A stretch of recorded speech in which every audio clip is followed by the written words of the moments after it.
And we are indeed back yet again, going for how many days in a row? I don't even know, but we have an excellent basketball game on deck here today. The San Antonio Spurs are down in Michigan looking to take down the Detroit Pistons. This could very well possibly be an NBA Finals preview.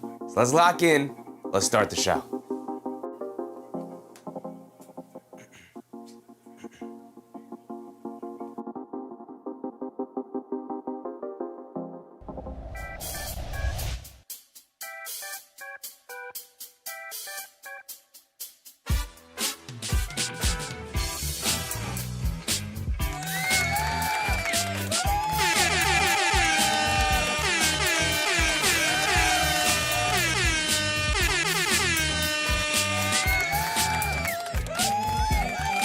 And that is right.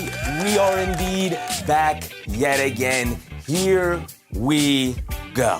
Here tonight, San Antonio in the building, looking to take down the Detroit Pistons. The very Detroit Pistons that have smacked up our New York Knicks all season long. So this, like I said, could be a finals preview. Spurs, third best record in the NBA. The Pistons, the best record in the NBA. The number one versus the number three. We are in Detroit, so Detroit gets home field advantage, home court advantage. But it's going to be interesting to see how they match up. Still no Isaiah Stewart, who's still dealing with the ramifications of his of him standing up for his teammate and throwing a punch and running onto the court. So they will be down their best interior defender when having the matchup with Wemby today, but they do have Jalen Duren back, who's been back from a suspension, obviously. So they should match up pretty well, pretty closely together here. It's going to be interesting to see how they deal with the size of the Spurs, because obviously it's not just 7 foot a million Victor Wembanyama. He about 8'9", I think, something like that. It's around there. It's around there. Rose Pierre, what's up, Rose Pierre? Benzino, what's up, Benzino? Heavyweight fight tonight. Yes, it is. Yes, it is. Raphael, what's up, Raph? Rafael Torres, we got two Raphs in the building. He said, I hate the Pistons and I chill for the Spurs. Beat them tonight? We will see. I'm looking for a good basketball game. The Knicks, they're not going to catch the Pistons for the number one seed, so it don't even really matter to me who wins or loses anymore. I'm looking for an incredible basketball game. I want to see what these two teams are capable of. If the Pistons just so happen to get their butt handed to them today, that'd be great, but I don't think that's going to happen. I don't think you're blowing out this Pistons team. I just don't think it's going to happen. I don't think it's going to happen. Just that said, how much snow did you get? We got minimal in D.C. Oh, brother, we got more than I thought, Just is dead. We got about 3 feet. We got about 3 to 4 feet. It was pretty crazy. It was above my kneecap. So it was about right here. About right here, the amount of snow we got. And the snow that was piling on top of the other snow was probably around here. So had to dig our way out for sure. We had to dig our way out up here in the Northeast. It was pretty brutal. It was pretty brutal. The upsetting part is there's more snow on the way. It's supposed to snow later this week. So I don't know where we're going to put all of it. Shout out to everybody who's had to be out there shoveling. Got our shoveling done early this morning. But that's enough weather talk. It's enough weather talk. Just that's the only way the Knicks catch the Pistons if Cade gets hurt. I mean, the only way they catch the Pistons if the Pistons suddenly have a disgusting fall from grace here, right? Like if they have a terrible 4 or 5 game losing streak. It's the only way the Knicks are going to catch them. They're 42-13. So if they have a 4-game losing streak, they're at 17 losses. The Knicks are not catching them. They have 21 losses. They'd have to have another 4-game losing streak on top of that. And there's only 25 or so games remaining on the season. We're vastly approaching the final quarter stretch of the NBA season. So highly doubt it's going to happen. Just that said, the old snow mostly melted, is just playing ground here mostly. Most of the snow melted here, but the mounds that we built where we put all the snow on top to clear out the area still, was still snowy and icy.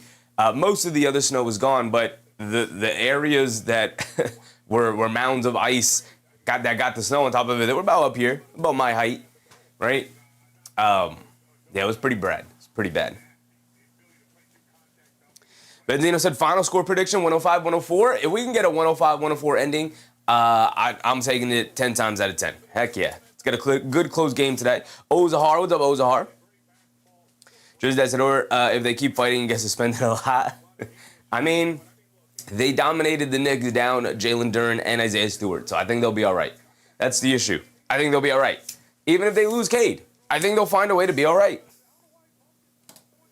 Just that said, it's cold though. The wind is whipping. It's actually pretty decent outside. A lot of the snow already started melting here. Not a lot of the snow, I shouldn't say that, but we shoveled everything, got the driveway cleaned, and the sun melted out the snow that was the little bit of snow that was in the driveway, on the street, on the sidewalk.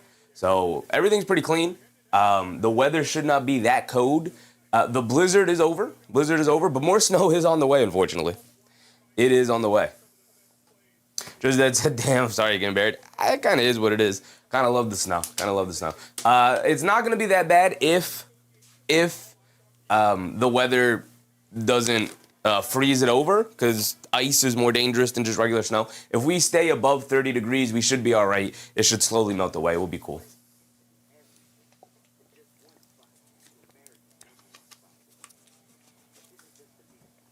All right, let's get it started. We're going to start, as always, with the best player on the away team, and today that is indeed Victor Wembanyama. What do we want to go over with Vic? Because there really is no, what kind of context you want me to add? Is Wemby. You just pray he has an off night. He's averaging 24, 11, and 3 this season.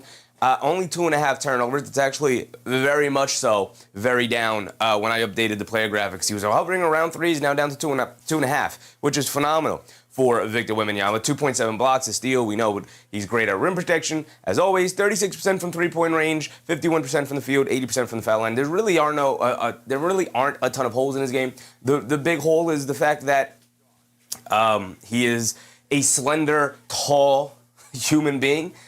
So if you can muscle him up and push him off his spot and force him to settle for jump shots all night, that's your best chance. But at that point, he's also just going to rise up and shoot over you, and you just pray. You just pray he's missing that day, or you are capable of frustrating him to the point where he settles for a bunch of jump shots. You keep him off the glass as best as you can, and unless you have a dominant interior presence, which the Pistons do, you're going to really struggle against Wembanyama. So we'll see the Wemby versus Jalen Duren matchup. It's going to be very interesting to see how Cade and Duren manage that, and how the Spurs guard the pick and roll between those two guys, because it has quickly become one of the most dangerous two-man game in the NBA, the Cade Cunningham, Jalen Duren pick and roll. And so it'll be interesting to see how guys like Steph Castle, who I assume will get the start on Cade Cunningham here, end up, along with Wemby, obviously, end up guarding that pick and roll action. And we'll see what the Pistons do to try to overcome that matchup. Because on paper, doesn't seem like a very good matchup for the Pistons at all. They have numerous perimeter defenders they could throw at Cade Cunningham, and they also have the interior presence of Victor Wembanyama to kind of neutralize any of the finishing ability in the paint that Cade Cunningham has been able to provide this season, and also the finishing ability of Jalen Duren, especially that pick and roll game. But also, Jalen Duren is big and strong and can just move Wemby out of the way, and we'll see if Jalen Duren is going to be able to outmuscle Wemby, or if Wemby's length will be too much for him to handle. I think that's the most interesting matchup here tonight. Best player on the team goes to De'Aaron Fox. De'Aaron Fox, all-star point guard, made the all-star team, kind of whined his way to the all-star team, to be honest. But he made it as an injury replacement. He got there. Benzino said all-star Thompson is the tougher to win. I don't know. They're both pretty tough. I don't know. I don't know how I can't pick. Ocean View Coffee Shop, what's up, Ocean View? Dream matchup tonight. It is a very good matchup. Really interested to see how they go against each other and what the matchups end up looking like. Like I said, I assume Castle gets the start on Cunningham, and Wemby will obviously be guarding Duren. And how does that two-man game between Cunningham and Duren end up playing out with Castle and Wembanyama, two excellent defenders, guarding that action? De'Aaron Fox averaging 19, 4 and 6. Trying to round out to even numbers there. 48.5% from the field, almost 80 from the foul line, 35% from three-point range. He's been really solid.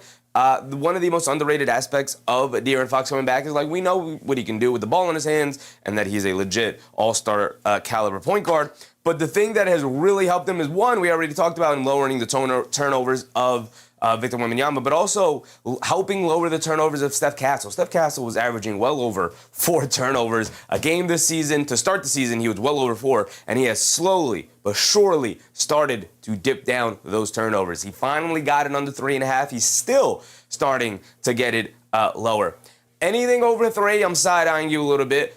But I get it for high volume, high dribble rate point guards like Steph Castle, like De'Aaron Fox, like Jalen Brunson, like Cade Cunningham.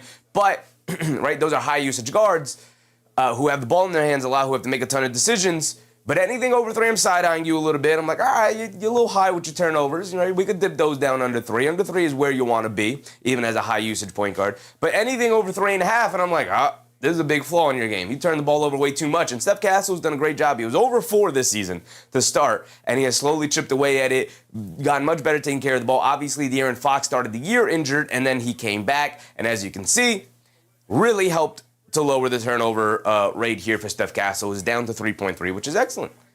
Obviously not excellent. Over 3 is not great, but it's excellent in comparison to where he was to start the year.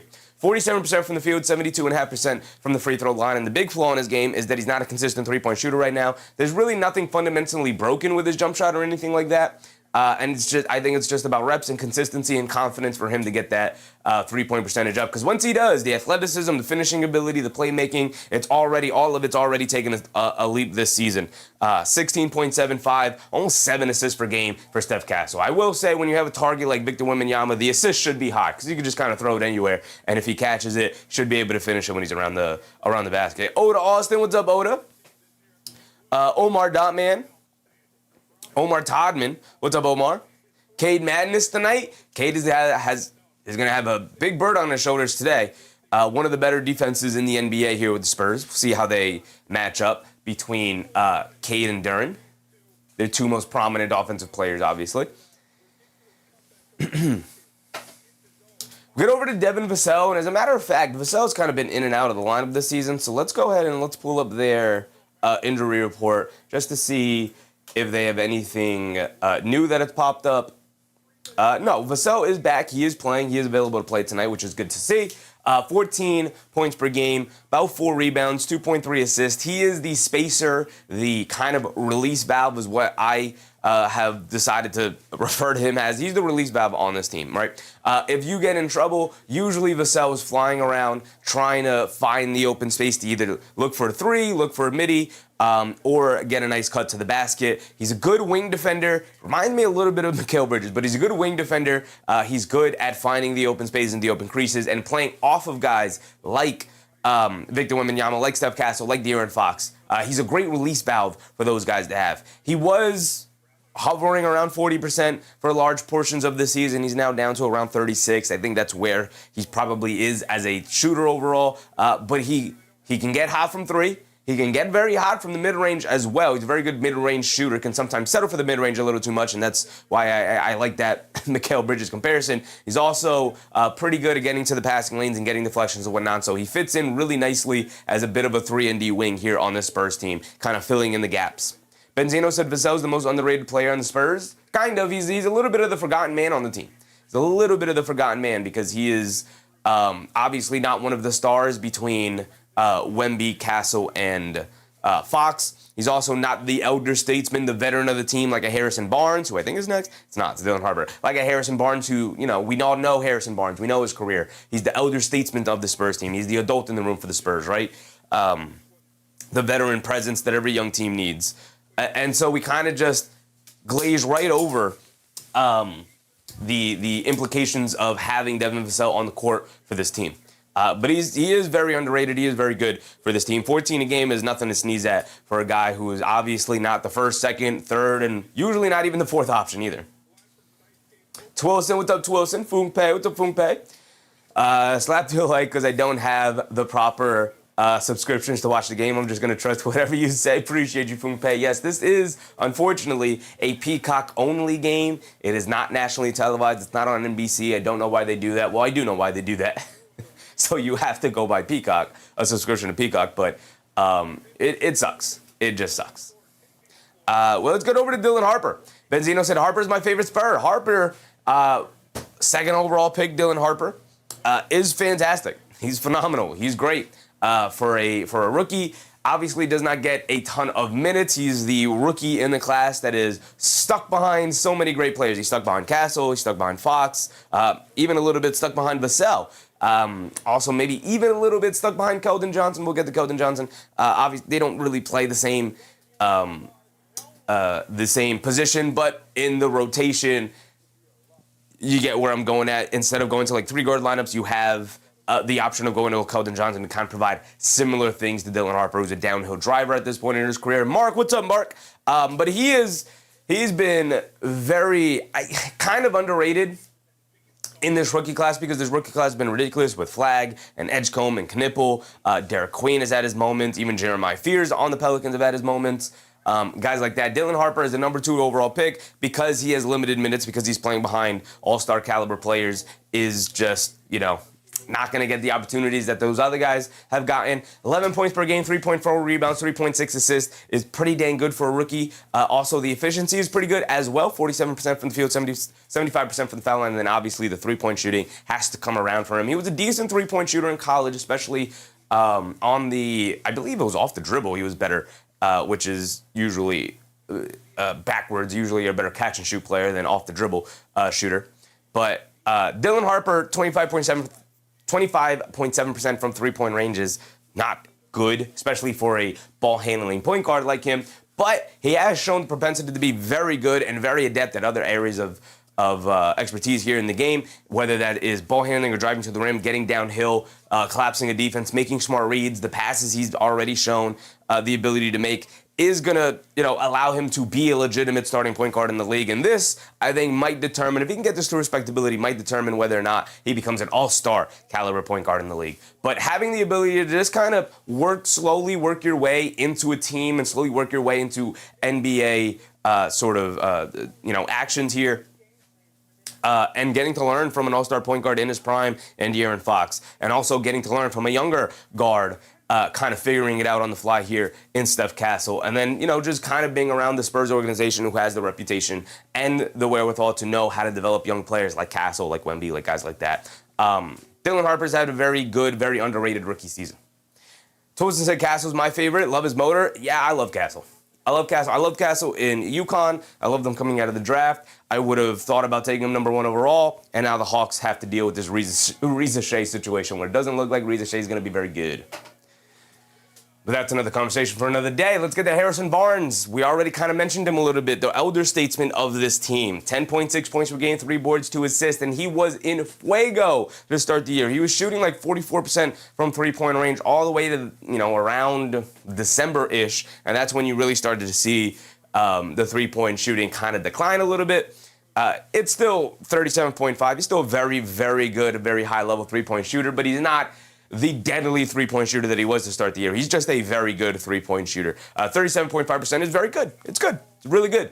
You don't leave him open. You try to run him off the line. You don't want him taking a bunch of threes. But he isn't the absolute marksman that he was to start the year, hovering around 44% from three-point range. This is more likely what I expect from Harrison Barnes. Again, he is the elder statesman of the team, kind of just plugs holes, fills in gaps that the team needs. And is kind of like Vassell, a little bit of a release valve, but he does it in a different way. He's a release valve, smart, high IQ player. He's got a ring. He knows what it takes. He knows he's been on teams that made deep playoff runs, so he knows what it takes to win in the NBA at a high level and what expectations come with.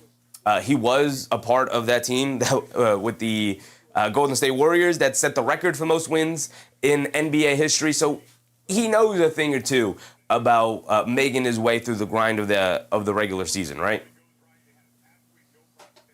Angel A1 Jeroman, what's up, Angel? We get to Keldon Johnson. We also kind of mentioned him earlier as well. Keldon Johnson sneakily has kind of like ticked his game up as the season's gone on. He's gotten much better. He is 13.4 points per game, 5.7 rebounds, 1.4 assists. He is a bowling ball, putting his head down, going to the rim, creating contact, getting finishes. Every team has a Josh Hart type of player, right? Like the Knicks, they have Josh Hart. The Spurs, they have Keldon Johnson. Keldon Johnson kind of fills in that role. He's not the rebounder that Josh Hart is, but Josh Hart is not the scorer that Keldon Johnson is. Keldon Johnson does a great job putting his head down, going to the rim, drawing contact, getting to the foul line, all of the things. But also, he started the year shooting like 22% from three-point range. We knew that was going to go up, but the three-point shooting has really come around. He is up to 38% from three-point range. He is not very bashful about shooting them. If you leave him open, he'll shoot it and knock it down. Even if you're daring him to shoot and you're going to give it a light contest, he'll still rise up and knock it down. Keldon Johnson has had explosive shooting games this season, which helped rise his three-point shooting up to 38%. He's done a really good job of rounding out his game. He looks very comfortable out there. He is an energy and effort type of player, as if the Spurs were lacking any of those kinds of players. Keldon Johnson usually fits in like a glove, and depending on the matchup, he becomes incredibly important, or they kind of dial him back down, almost like what the Knicks should do with Josh Hart. But that's just me. The Flea said Keldon Johnson got bounced. He does. He's 26 years old, so he's starting to slow down a little bit in terms of vertical pop. Benzino said it's hard not rooting for the Spurs. I like them very much. Unfortunately, they are a fun team to watch. Unfortunately, the Pistons are a very fun team to watch. So it's going to be a really good game. I can't wait for it. Two really high-level defenses going at it. Two on-the-rise superstars going at it between Wemby and Cunningham. I can't wait. The Fleas. What's up, Fleas? Luke Cornett, once a Knick, always a Knick. Luke Cornett has just quietly become one of the best backup bigs in the NBA. He's just really solid. He holds his ground. He holds his own. Really solid offensive rebounder, really solid rim protector. Has a nice soft touch, is a smart, high IQ player, can read the court extremely well, knows his spatial awareness really well on both offensive and defensive sides of the ball. 7.3 points, 6.7 rebounds, 2 assists. He's done an admirable job when Wemby is forced to miss games because of injury, just kind of stepping in and doing what he's got to do. But Dino said, Luke's the cherry on top. Listen, when you have a star player like Victor Wembanyama, you kind of want the ability, when push comes to shove, if he subs out, to have things not completely fall apart, right? So that usually means having a high-quality player to back them up. You obviously are not going to be able to replicate the things that Wembanyama gives you. You're not going to be able to do that with any star in the league. But when we get to the Pistons, we could talk about it now. They have Dennis Jenkins come in. He plays alongside Cade Cunningham, but also comes in and fills in as the backup point guard for Cade Cunningham. And Dennis Jenkins does not provide the same things that Cunningham does, but he is a really good, high-level, high-quality backup guard that can keep things running smoothly enough to keep your heads above water until your superstar comes back in the game. And that's kind of what Luke Cornett does here for Victor Wembanyama. They will share the court together at times when they go to the double big lineup. It feels like every good team in the NBA has a double big lineup at this point. It's funny how circular things can be in the NBA, in the world in general, but in the NBA. At one point, it was like, how small can you go in the NBA, right? Like, what's the best small ball lineup you have? Now, you need, what's your best big lineup? What's your best double big lineup that you can put out there? Feels like every good championship contending team has one. Right? The Pistons have one with Stewart and Duren. The Spurs have one with Cornett and Wembanyama. But Luke Cornett's just been really solid. Block rate really high for a guy who comes off the bench like him. He's just developed into a really solid backup big, which is crazy considering, you know, as a Knicks fan, watching him early in his career shoot threes and try to, you know, be a stretch big in the NBA. He hasn't even shot a three this season. Maybe he has and he hasn't hit one, but he's 0% from three-point range, which is crazy because you would have thought that if Luke Cornett was ever going to make it in the NBA, watching him in his early Knicks days, you would have thought he would have made it as a stretch big. Nope, he just decided to become a really good, really solid rebounder and a really good rim protector, which is not what I saw in his future. But he's done it. He's put in the work to do it. The last guy I want to talk about here for the Spurs is the rookie Carter Bryant. Now, he doesn't get a ton of minutes, but honestly, he's a big reason as to why the San Antonio Spurs were like, yeah, Jeremy Sohan, you can go. We'll waive you. It's fine. You can go to whatever team you want. We'll trade you. No big deal. We'll just buy your contract out. No big deal. Because they drafted Carter Bryant. And Carter Bryant has already shown the propensity to be a better offensive player than Jeremy Sohan already in his early career. And we'll see how that plays out and how that pans out and whatnot. But Carter Bryant is already projecting to be a 3-and-D type of player. Obviously, he's got to get the three portion of that down packed. He's shooting 33% in very limited minutes, very limited opportunities.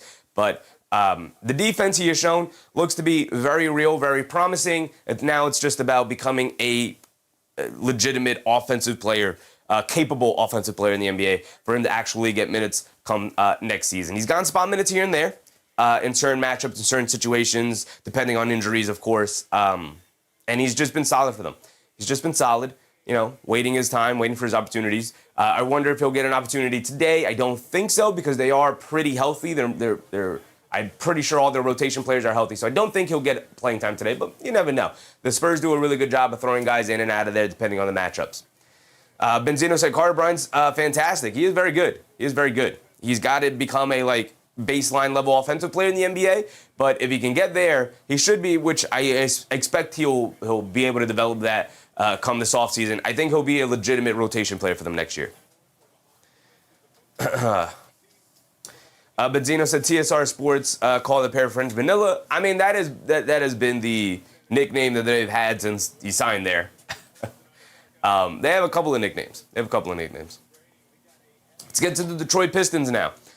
Cade Cunningham, 25.5 points per game, 5.8 rebounds, 9.8 assists. He has ascended himself into legitimately one of the better players in the NBA. Just flat out, point blank, period.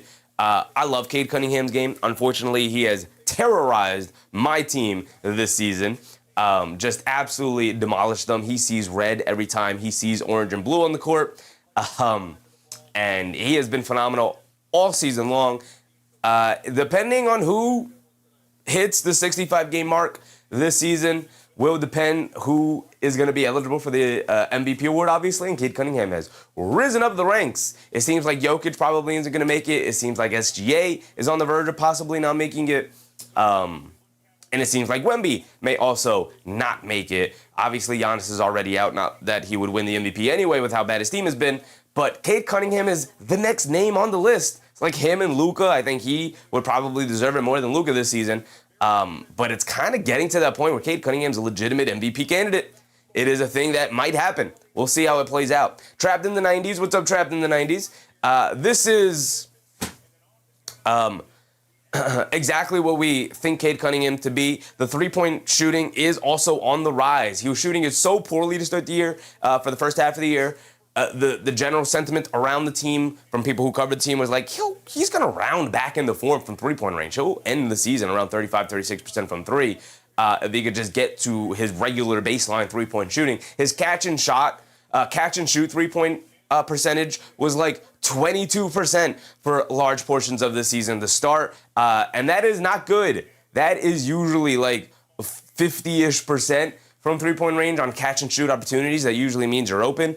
And he was shooting like 22% of them from that range on those particular shots. So obviously the three-point shot is starting to come around. He's actually also starting to knock down off the dribble threes, which is extremely dangerous, especially pairing that with his fantastic ability to play pick and roll with Jalen Duren, the other all-star on this team. Benzino said Cade should definitely be the MVP. I mean, he'll be the MVP if SGA or and Jokic, actually, both of them, because both of those guys will win MVP over Cade Cunningham. But SGA and Jokic are on that verge of not making the 65-game mark. We'll have to see how they finish the league. But he'll finish top 3, top 4. He'll be right there. And then depending on who meets the criteria, meets the requirement, he may just win it by default a little bit. Almighty Alpha, what's up, Almighty? Just got in. What's up with Townsend's contract? What do you mean? What's up with Townsend's contract? What do you mean? The Fleas said anyone but Jaylen Brown. Jaylen Brown's not even top 10, brother. Unfortunately for Jaylen Brown. Well, he's definitely top 10, but he's not top 5. I'll tell you that. We didn't talk about Jalen Duren. Let's go back to Jalen Duren. 17.7 points per game, 10.5 rebounds per game. Became a first-time All-Star this season. 63% from the field, 73% from the foul line. He is big. He is strong. He's an immovable object. We'll see how that matches up with Cade Cunningham. We'll see how that matches up with Victor Wembanyama here tonight. Usually, Wemby kind of struggles with the big, strong, athletic big men. We'll see. We'll see how he matches up with Duren tonight. That's going to be a fun, interesting matchup to watch. Really can't wait for that. But Duren's just big, strong, excellent finisher. The things he's really improved on this year, footwork, patience, finishing has always been there. But patience and footwork are the things, especially as a big man rolling to the rim, are the two most important factors for him. He's doing a really good job of processing the defense when he's out there. as well. Somebody who was always felt like a step slow. His first 2 seasons in the league just was a step slow defensively, but he has really come around on both ends of the court and just kind of knows what's up. He knows what's going on. He catches the ball in his areas. He's patient. He reads the defense, and then he goes to work. That might not work today against Wemby, but we'll see. We'll see. We'll see how he adjusts and where he picks and finds his spots at today. All-Star Thompson is a solid third guy. Like his brother Amin Thompson, they have the same exact deficiencies in their game. And you can see it right here, 28.6% from three-point range. He is not a good three-point shooter this year, although approaching 30 is not a bad place to start. Respectability to me is hovering around 35, 36%. If he can get there at any point in his career, boy, oh boy, this guy should be an all-star. 10.2 points so far this season, 6 rebounds, 3 assists. The things that he is excellent at, one of the best perimeter defenders in the NBA, and has only gotten better in that regard this season. The Fleet said we owe Cap 57 next season. He has $60 million play option the season after that. Yes. Tobias Harris, 13.5 points per game, 5.1 rebounds, 2.4, and like Harrison Barnes, the older statesman of the team. Every team needs one. Every team needs, especially young teams like the Spurs, like the Pistons. Every team needs one. They also have another guy in Duncan Robinson, who's on the screen right now, who also kind of fills in that role as well, although he fills in other roles that they definitely needed as well. But Tobias Harris is kind of like Devin Vassell, a release valve. He is their third option when it comes to offense. If they ever get bogged down in anything, oftentimes they'll just give the ball to Tobias Harris in the post and let him go to work. He can be an assassin out of the mid-range, especially if the shot's going down, if he's feeling himself, especially if he has a advantageous matchup, whether it's a strength advantage or a height advantage. Tobias Harris is just really solid in that regard of getting to a spot, turning around, and knocking down a shot. It's all reliable. Again, if their offense gets bogged down, it's usually something they consistently go to and find ways to get a basket in those situations. Ron Holland is the backup to All-Star Thompson, and he's kind of a mirror image of Thompson. It's actually really nice to have All-Star Thompson out there just absolutely hound ball handlers 94 feet. And then when Thompson subs out of the game, they throw in the animal Ron Holland. Ron Holland is a menace as well, just as much as All-Star Thompson. He's not as good as a defender, not as good as an offensive player as All-Star Thompson, but Ron Holland brings his own value to the team. I have said it a lot, but he is their version of Josh Hart. He comes in, he mucks the game up, he speeds the pace. Up. He's not a very good half-court player, but what happens when Ron Holland comes into the game is that they push. He does a great job of creating chaos, and whether he's grabbing a rebound or receiving an outlet or getting a steal, he is constantly downhill mode. Give me the ball. I'm running right to the rim, and you're either going to foul me or I'm going to get a finish because he uses athleticism extremely well and has a really good finishing ability around the basket. Benzino said he slides are reminding me how superior this team is. We get to Isaiah Stewart. Isaiah Stewart is out still with the suspension for the fight down there against the Charlotte Hornets. So definitely would have been needed against the San Antonio Spurs here today with Cornette and Wemby and the size that they have, especially with their athletes that can also get downhill. Jalen Duren is a good rim protector, but not a great rim protector. Isaiah Stewart is a great rim protector, and they're definitely going to be missing his rim protection today. Kevin Huerter is the guy they traded for at the deadline and isn't really in the rotation at all. So shout out Kevin Huerter, getting traded from the Bulls for our beloved teammate and beloved fan favorite player, Jaden Ivey, and then just not giving the team and the franchise anything as of yet. Maybe he'll crack the rotation at some point, but it doesn't seem like it coming out of the All-Star break. They haven't used Kevin Huerter much, almost at all. Duncan Robinson is the guy we were talking about earlier. He's a bit of an elder statesman on this team, but he provides something else as well. He is a knockdown three-point shooter. He gets it off movement. He gets it off the catch. He's a really smart, intuitive player coming from the Miami system. His first, 6 seasons in the league, something like that. So he knows what it's like and where to be on the court, learn from the best in that organization, a really great organization for developing players. Now he brings that tutelage over to the Detroit Pistons. They needed somebody to fill in the role after losing Tim Hardaway and Malik Beasley this offseason. They needed perimeter scoring and three-point shooting, somebody to spread the court for them. Duncan Robinson provides that in spades. Now, he's not the prolific three-point shooter that Beasley or Hardaway is. I mean, he kind of matches up with Hardaway in terms of volume, but definitely not Beasley. But what he does bring is he's a little bit better on the ball in terms of attacking a closeout and making decisions, better at finishing in the paint, and better at making decisions out of those areas as well. So overall, better player than Malik Beasley, but not as good of a shooter. But overall, definitely an upgrade by getting Duncan Robinson and swapping him for Beasley. Jason, what's up, Jason? Victor Marquez, what's up, Vic? Victor Wembanyama is unstoppable. We'll see. Benzino. Wembanyama. Yeah, I forgot to even mention him. Would you take Wembanyama's MVP over Cade? I don't know. That's going to come down to... Wemby is also on the verge of missing the 65-game mark, so we will have to see who actually plays 65 games this season in order to get to that point. Karen, what's up, Karen? Go Pistons, yes. Yes, Karen, yes. Here come the Pistons. We get the Karis LeVert. Karis LeVert is probably the most maligned Piston in the rotation. He can be chaotic. He is a wild card. You don't know what you're going to get from Karis LeVert on a night-to-night basis. Everyone else is pretty consistent, whether they provide good things or bad things. You know what you're going to get from them on a night-to-night basis. Karis LeVert, not so much. Not so much with LeVert.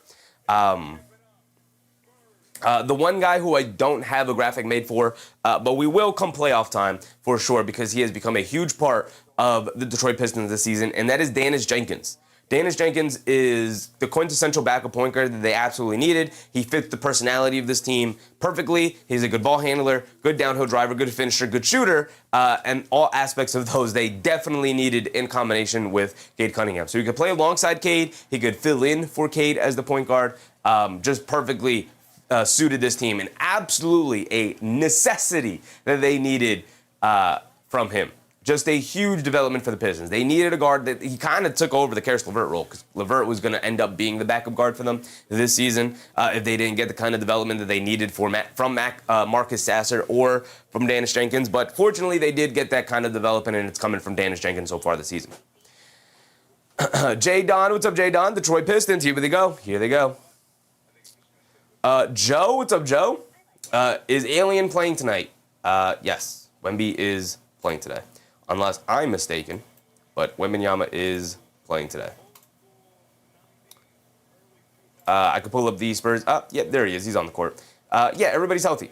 Everybody's healthy for the Spurs. Everybody's healthy for the Pistons. The only guy the Pistons are missing is Isaiah Stewart with the suspension. But other than that, we are good and we are ready to go. So let's go ahead. Perfectly in time. I love when we do that. We end our pregame rundown right in time for tip-off. So let's get to it.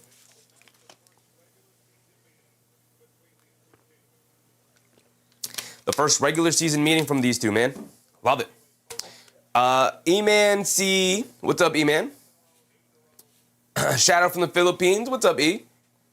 The Fleet said, Drolano, where are you at? You would think Drolano would be the first one in the chat tonight. Where's Drolano at? All right, here we go. There we go. Ooh. All right, here we go. Wemby versus Duren. Oh, my goodness. I don't mean this disrespectfully, but Duren looks like a child standing next to Wemby. He's like to his shoulders. He's like shoulder height to Wemby. Obviously, so many people are as well, but that was a crazy sight. The jump ball goes to the Spurs. Vassell has it up top, and here we go. Wemby has it up top, being guarded by Duren. Pump fakes from the logo, gets it over to Fox. Fox has it up top, gets it over to Vassell. He's just going to shoot the straightaway three, no hesitation. He's going to splash in nothing but net. All right, Vassell. It's one way to get it started. Here comes All-Star Thompson bringing it down. Thompson has it up top. He's being guarded by Vassell. They do start Castle on Cunningham. They get over to Duren. Duren putting his head down, coming off a screen in the paint, puts up the layup over Wemby. Got it to go for Jalen Duren. And that is the most interesting matchup to me today, Duren versus Wemby. They get it to Wemby up top, being guarded by Duren. Swings through to his left. Hands it off to Castle. Castle putting his head down, attacking, gets into the paint, gets the ball knocked out of his hands, but a foul by Thompson. Thompson saying he got it clean, he wants the challenge, but they give Thompson the foul early here. Quick foul on Thompson. Let me refresh the stream, make sure we're good to go. And of course, they're going to hit me with a 15-second ad. Of course, they're going to hit me with an ad. Mindset John, CJ, Jeff Brown, Russell Saul. What's up, Russell? Are you Pistons or Spurs? Neither, brother. I'm rooting for a good basketball game today. And coming back in, Vassell knocks down yet another three. 2 for 2 to start the game for Devin Vassell. 6-2 here early. Thompson Gets it over to Duren. Duren, a foul line jumper, comes up well short, careens off the side of the rim, goes to the corner, but he's able to recover it, knocked out of his hands by Castle, and it's going to stay here with Detroit.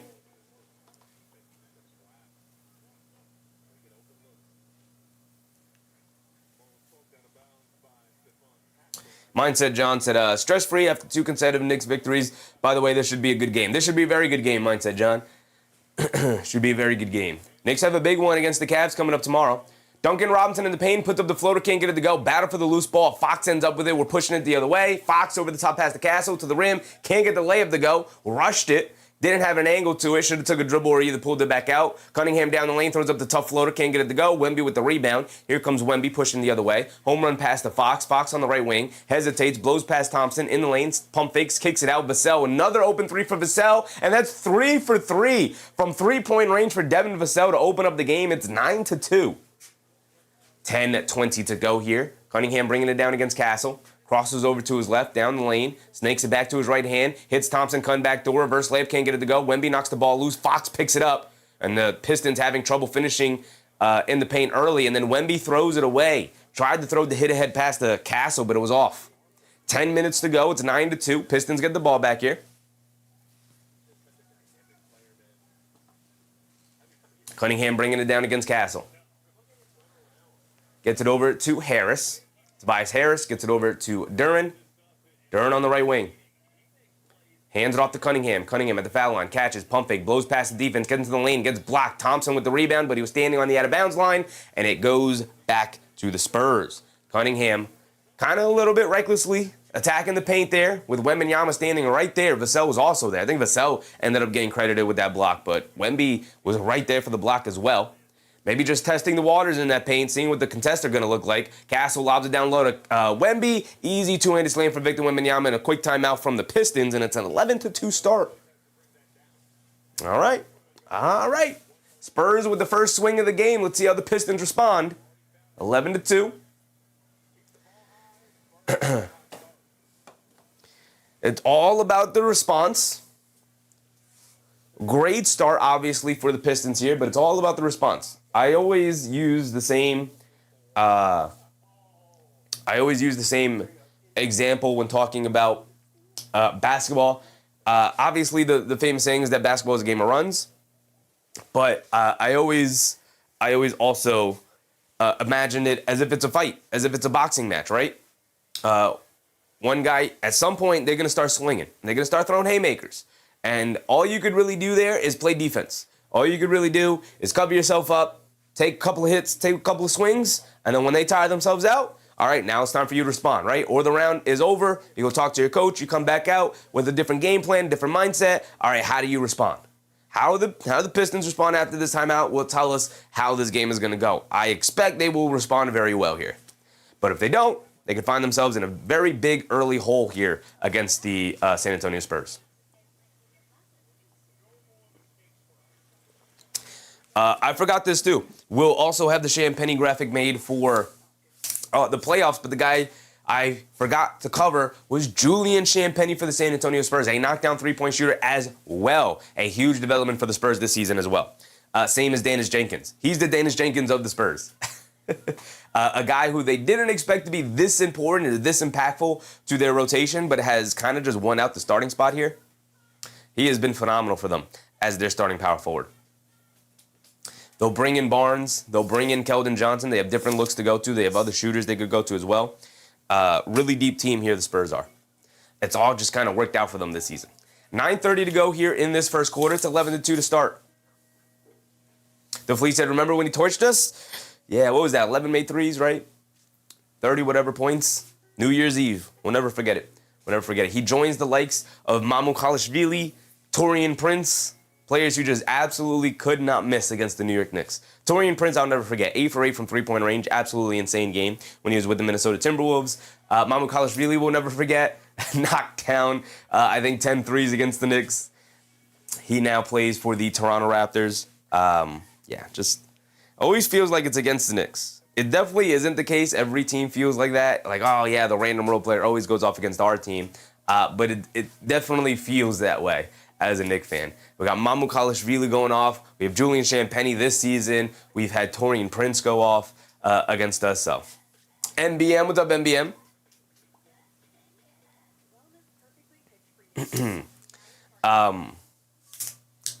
The Pistons got to start defending that three-point line, man. 9 made threes. There really is no weak link in this starting lineup for the Spurs here in terms of perimeter attention. Castle usually has the ball in his hands. Fox usually has the ball in his hands, but Fox is a capable three-point shooter. Castle not so much, but he usually has the ball in his hands, and he's a dangerous cutter. Does a really good job of eating up space as well. Vassell can knock down threes. Wemby can knock down threes. Champagnie can knock down threes. So you really end up getting yourself spread all the way out on the court. Here we go. Pistons bringing it down. Thompson has it up top. They get it over to Cunningham, being guarded by Castle. Coming to his left. Going to run the pick and roll with Duren. Driving it down to his right. Stops. Mid-range pull-up jumper over Castle. Can't get that one to go. Battle for the loose ball rebound. Knocked out of bounds by Thompson. It's going to go back to the Spurs. Spurs get another stop there. Benzino said it's amazing how the Knicks beat the Spurs for the cup. It was a good game. It was a very good game. I believe the Knicks have one more game against the Spurs, if I'm not mistaken, right? Off-ball foul as Wemby gets knocked to the floor. Foul on Cunningham, they said. MEM said Knicks got all boards. NBA Cup finals chip. Finals chip on the way, man. Finals chip on the way, hopefully. 11-2, 9 minutes to go. A foul on Thompson and a foul on Cunningham. Could end up being trouble for them if they don't clean that up. Castle gets it over to Wemby. Right wing three for Wemby. Oof, it might get dark early here for the Detroit Pistons. 14-2. They got to respond here. Need a bucket. Cunningham has it up top, calling for a screen. A lot of standing around for the Pistons here. Relying heavily on Cade Cunningham right now. Cade, a pull-up three, can't get it to go. Castle with the rebound, spins off of Cunningham. Now pushing the pace, has it in the paint. Hop step, kicks it out. Champagnie, extra pass. De'Aaron Fox to three. Oh my goodness, can't get it to go. Ooh, would have been a backbreaker for the Pistons to start. Here comes Harris pushing it the other way against Vassell. Gets into the lane, catches, pump fake, goes up, floater, comes up short. Champagnie knocks the rebound out of Duren's hands, but right to Tobias Harris. Harris has it, swings it over to Robinson, now over to Cunningham. Cunningham coming to his left off the Duncan Robinson screen. Spins off of Fox, kicks it out to Harris. Harris driving it in on Wemby. Scoop right hook, can't get it to go. Fight for the loose ball rebound. And then Duren spun and tried to throw it down quickly. It slipped out of his hands, but it manages to fall through the hoop off the backboard anyway. Kind of rushed it a little bit there, but he was able to pull it off. Wemby has it against Duren, dancing with it. Hands it off to Castle. Castle up top. They wanted to double the dribble on Wemby. They don't call it. They say it got knocked out of his hands. Castle pull-up jumper, can't get it to go. And now the Pistons starting to settle in here. Couple of stops in a row. They can get a score here, get it back to single digits. They get it over to Robinson. Robinson, pass fake, pull-up straightaway three. Way off on that one. Rushed it a little bit. This Spurs defense is forcing the Pistons to double think a little bit here and rush a lot of their shots. Ooh, beautiful in and out move from Castle. Gets to the lane. Gets swatted out of there by Cunningham. Here come the Pistons pushing the other way. Robinson crosses over in the lane, stops, turns, kicks it out. Cunningham, a catch and shoot straightaway three. Got it to go for Cade Cunningham. And that should settle them down a little bit. It's back to 7. 7:20 to go. They're finally settling in here. Got to get more stops, more scores here. 7-point game. Wemby bringing it down the other way. And they get it over to Champagnie. Champagnie gets it over to Castle, swings through to his right. Ball knocked out of his hands by Thompson, but right back into Castle's hands. Ball knocked out of his hands again, but a foul was called on Jalen Duren. And that's a foul on Duren, a foul on Cunningham, and a foul on Thompson to start here.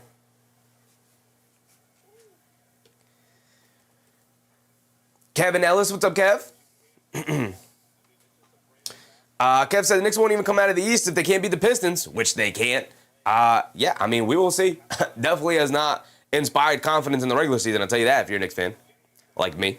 The Fleas said, with a very generous super chat, appreciate you, Fleas. He said, lock in and like the stream, Chevy Crew. Appreciate you, please. If you guys are enjoying the show so far, hit the thumbs up button and like the stream. I'd very much appreciate it. Thank you, guys. Thank you, guys. MBM said defense is Detroit's main thing. It is. It's also the Spurs' main thing.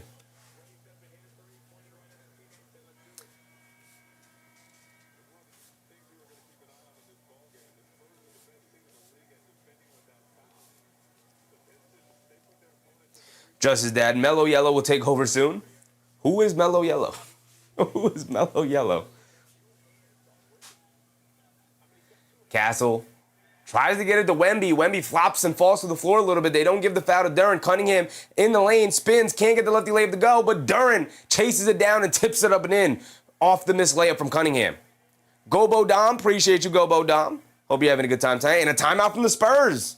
And there's your response. There's your response. We talked about it, right? Spurs, the Pistons took the hits. They took the hits, started to swing back a little bit. It was 14-2 when that first timeout was called. Quick 7-0 run for the Pistons here.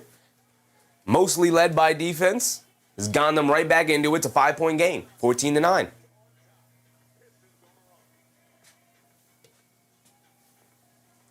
The Flea said, when you like a basketball bounces, is that new?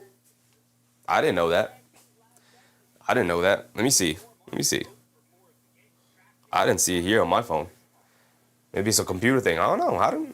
Hey. Just that said Cade equals mellow yellow. He blushes every time someone calls him that. The only time I've ever heard that nickname was in reference to Carmelo Anthony. Sean, what's up, Sean? Halliburton got shingles. Yeah, that's weird. That is weird. He'll be all right, though. He'll be all right.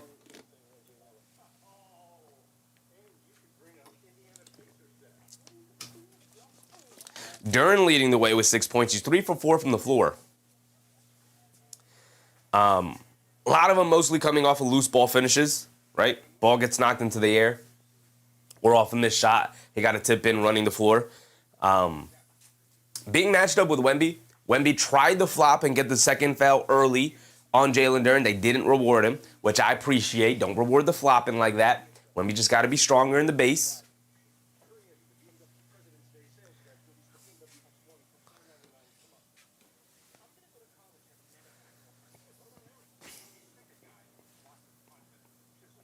Wemby with 5, Vassell with 9. Nobody else has scored yet, which might not. So it's funny. Wemby and Vassell are the only two that scored, and Cunningham and Duren are the only two that scoring. I think I have a little bit more faith in the Spurs others than I do in the Pistons others overall. So far the game is giving me a little bit more confidence in the Spurs pulling this victory off today, but this is why you play the games. It's going to be interesting to see when they go to the bench what do they look like, because I think the Spurs are a little bit stronger when they go to their bench than the Pistons are in terms of replacing some of the impact that Wemby provides, because they can bring in a guy like Luke Cornett to kind of fill in that role. So it'll be interesting to see what happens when Cade Cunningham takes his rest, if Dennis Jenkins can give them what they need in those minutes. Gobo Don said, De'Aaron Fox going to start cooking too? Yeah, Fox has yet to score. He's 0 for 1. He's only taken the 1 3. He does have 3 rebounds and 2 assists. He is active out there.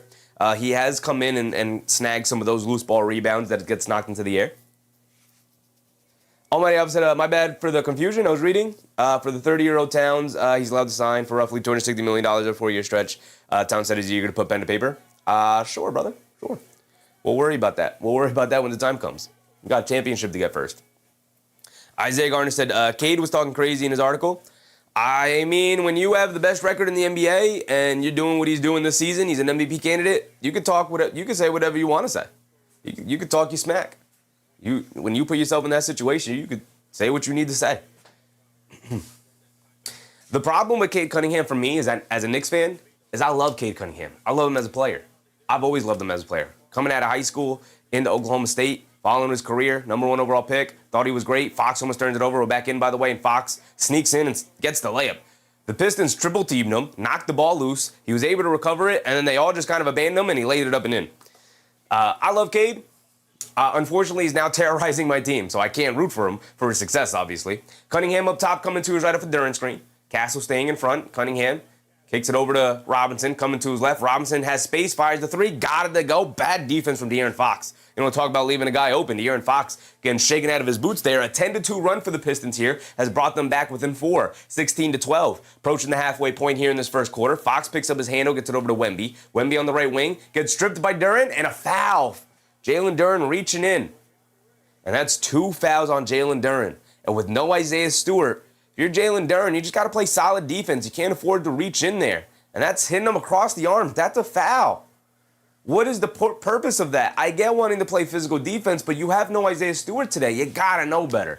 Now you're going to be forced to bring in Paul Reed, and Paul Reed has been solid for them, filling in here for the suspended Duren at one point, now that he's back, and the suspended Stewart. But I don't know about Paul Reed matching up with Wemby here. I don't know about this matchup. We'll see if it works out. Paul Reed is good.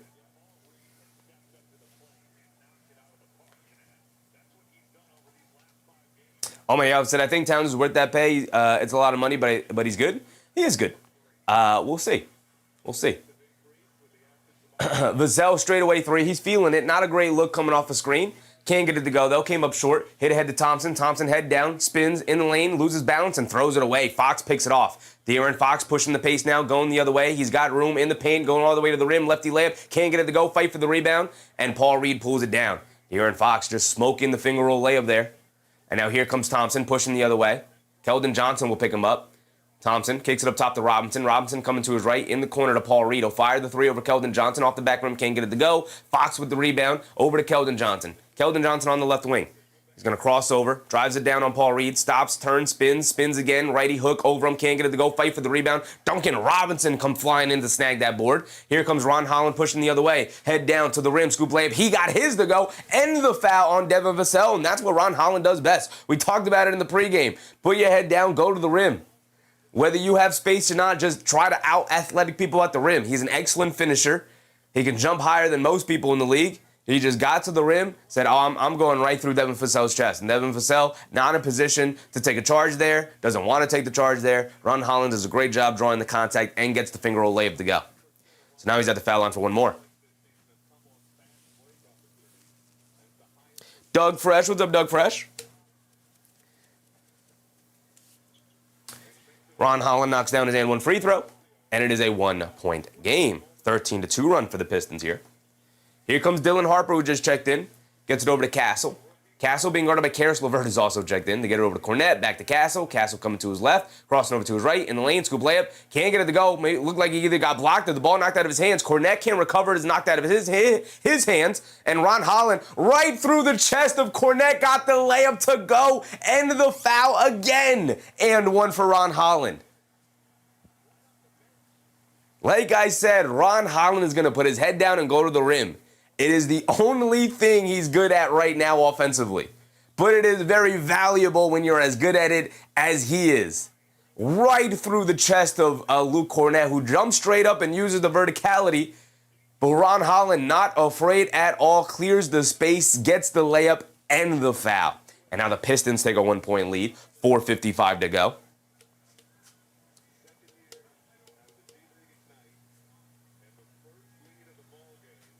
Ron Holland rattles in his free throw. And here comes Ron Harper. Here comes Dylan Harper. Ron Harper's his father and his brother. Dylan Harper up top, crosses over to his right, down the lane, kicks it in the corner to Keldon Johnson. Keldon Johnson kicks it out to Vassell. Vassell coming to his right, over to Harper. Harper driving the baseline in the paint. Scoop play with the left hand. Got it to go for Dylan Harper. Nice solid finish in the paint there. And we're tied at 18. LeVert dancing with it against Keldon Johnson. They get over to Paul Reed. Paul Reed, pump fakes from three, hands it off to Cunningham. Cunningham pocket pass to Paul Reed, gets stripped by Cornette. Vassell picks it up, hit ahead to Johnson. Johnson's going to put his head down and drive. Can't get the finger roll layup. He does get the finger roll layup. It looked like it was going to come up short, but he put just enough spin on it for it to bounce on the rim a couple of times and fall through the basket. 20-18 now as the Spurs retake the lead. Cunningham dancing with it against Johnson. They kick it out. Ron Holland, a wide open straightaway three. And once you knock down a couple of layups, knock down a couple of free throws, the threes start flowing a little bit easier. It leaves your hand a little bit more confidently as Ron Holland knocks that one down. He's up to 9 points, 3 for 3 from the field. And a foul on Cunningham. That's 2 fouls on Duren, 2 fouls on Cunningham.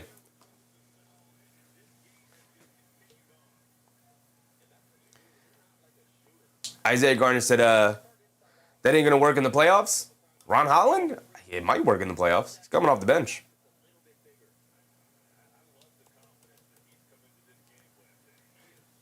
It is not a main... I would agree with you if it were a main portion of the Pistons' offense, but it's not. It's just icing on the cake for what they do. Dylan Harper knocks down his first free throw. They're in the bonus, so he gets free throws out of it. Got one more coming. Cunningham's going to sub out here. Final 4 minutes of the quarter. Wemby's going to sub back in. Could be a big stretch here for the Spurs. You'd like to go into the second quarter with a lead, with Cunningham coming out and Wemby coming back in. CJ, what's up, CJ? Dylan Harper misses the second one. Ron Holland with the rebound. Here comes Caris LeVert bringing it down against Dylan Harper. LeVert gets it over to Robinson. Robinson up top being guarded by Johnson. Get over to Harris, being guarded by Barnes, who subbed in. Coming to his right. Pulls it out. Picks up his handle. Kicks it up top to LeVert. LeVert coming to his left off the Harris screen. Putting his head down, attacking. Step back, fall away, mid-range jumper. Got to go for Caris LeVert. He is the wild card. That was a really bad, horrific shot, but the shot clock was winding down, and somebody needed to get a shot up and be creative. Caris LeVert can definitely do that. They get it over to Champagnie, kicks it out to Harrison Barnes, left corner three, throws up an air ball for the first shot for Harrison Barnes. Not a good look for HB there. Here comes Holland pushing the other way, gets it over to LeVert. LeVert coming to his left off the Paul Reed screen, tries to throw the lead pass to Paul Reed, rolling to the rim, gets knocked out of bounds by Dylan Harper.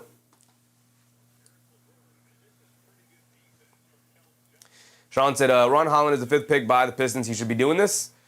There are plenty of fifth overall picks who aren't very good, brother. Rizachet's the number one overall pick. Ron Holland a three. Can't get it to go. He's feeling it, though. Paul Reed battling for the rebound, but Dylan Harper ends up with it. Harper pushing the other way. Kicks it over to Barnes. Extra pass to Keldon Johnson. Puts up the right wing three. Keldon Johnson comes up short. Ron Holland with the rebound and shot out of a cannon. He's going to push the other way. He sees Wemby's trailing, so he's going to pull this one out. Gets it over to Danish Jenkins, now over to Holland. Holland's going to fire another one. Throws up an air ball. All right. Harrison Barnes with the offensive rebound, though, on the air ball, and he gets fouled on the putback attempt, so he's going to go to the foul line for two.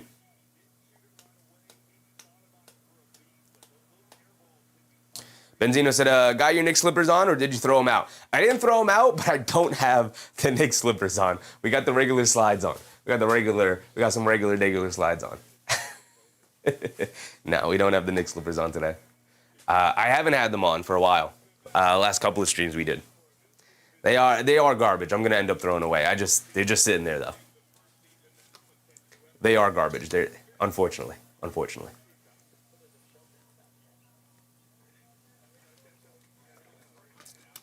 S2 Mar, what's up S2 Mar? Hit the like button. Appreciate you S2 Mar. Hope you're having a good time tonight. I'm having a good time so far. Tobias Harris steps to the foul line, knocks down both, and it is a 4-point lead for Detroit, 25-21. 2:35 to go. Dylan Harper bringing it down. Harper has it up top. Harper gets it over to Fox. Fox being guarded by Jenkins. They lob it down low to Wemby. Wemby across the lane, loses the handle, ball still loose. Caris LeVert picked it up, ball still loose though. Ball still loose, they get it over to Wemby now. Wemby pump fakes, steps behind the three-point line and launches, and he throws up an air ball. And both sides' defense are forcing each other's offense to rush their shot selection here and rush their open looks. And we've had a couple of air balls in a row here. And now here comes Danish Jenkins. Jenkins hands it off to Harris. Harris driving to his left, spins, hands it off to LeVert. LeVert being guarded by Fox. They get it over back to Harris in the high post, being guarded by Harper. Harper's bigger than you'd think he is, but should not be able to match up with Harris. They get it over to the cutting Ron Holland, tries to put up a hook shot, loose ball, battle for it, knocked out of bounds, and it's going to stay here with Detroit. And Wemby immediately signals to his coaches that they should challenge. And then I think Wemby thought about it again and looked at the bench and said, no, don't challenge that. They throw a bullet pass in the corner to Holland, who gets swatted out of there by Wemby, and it ends up being a shot clock violation.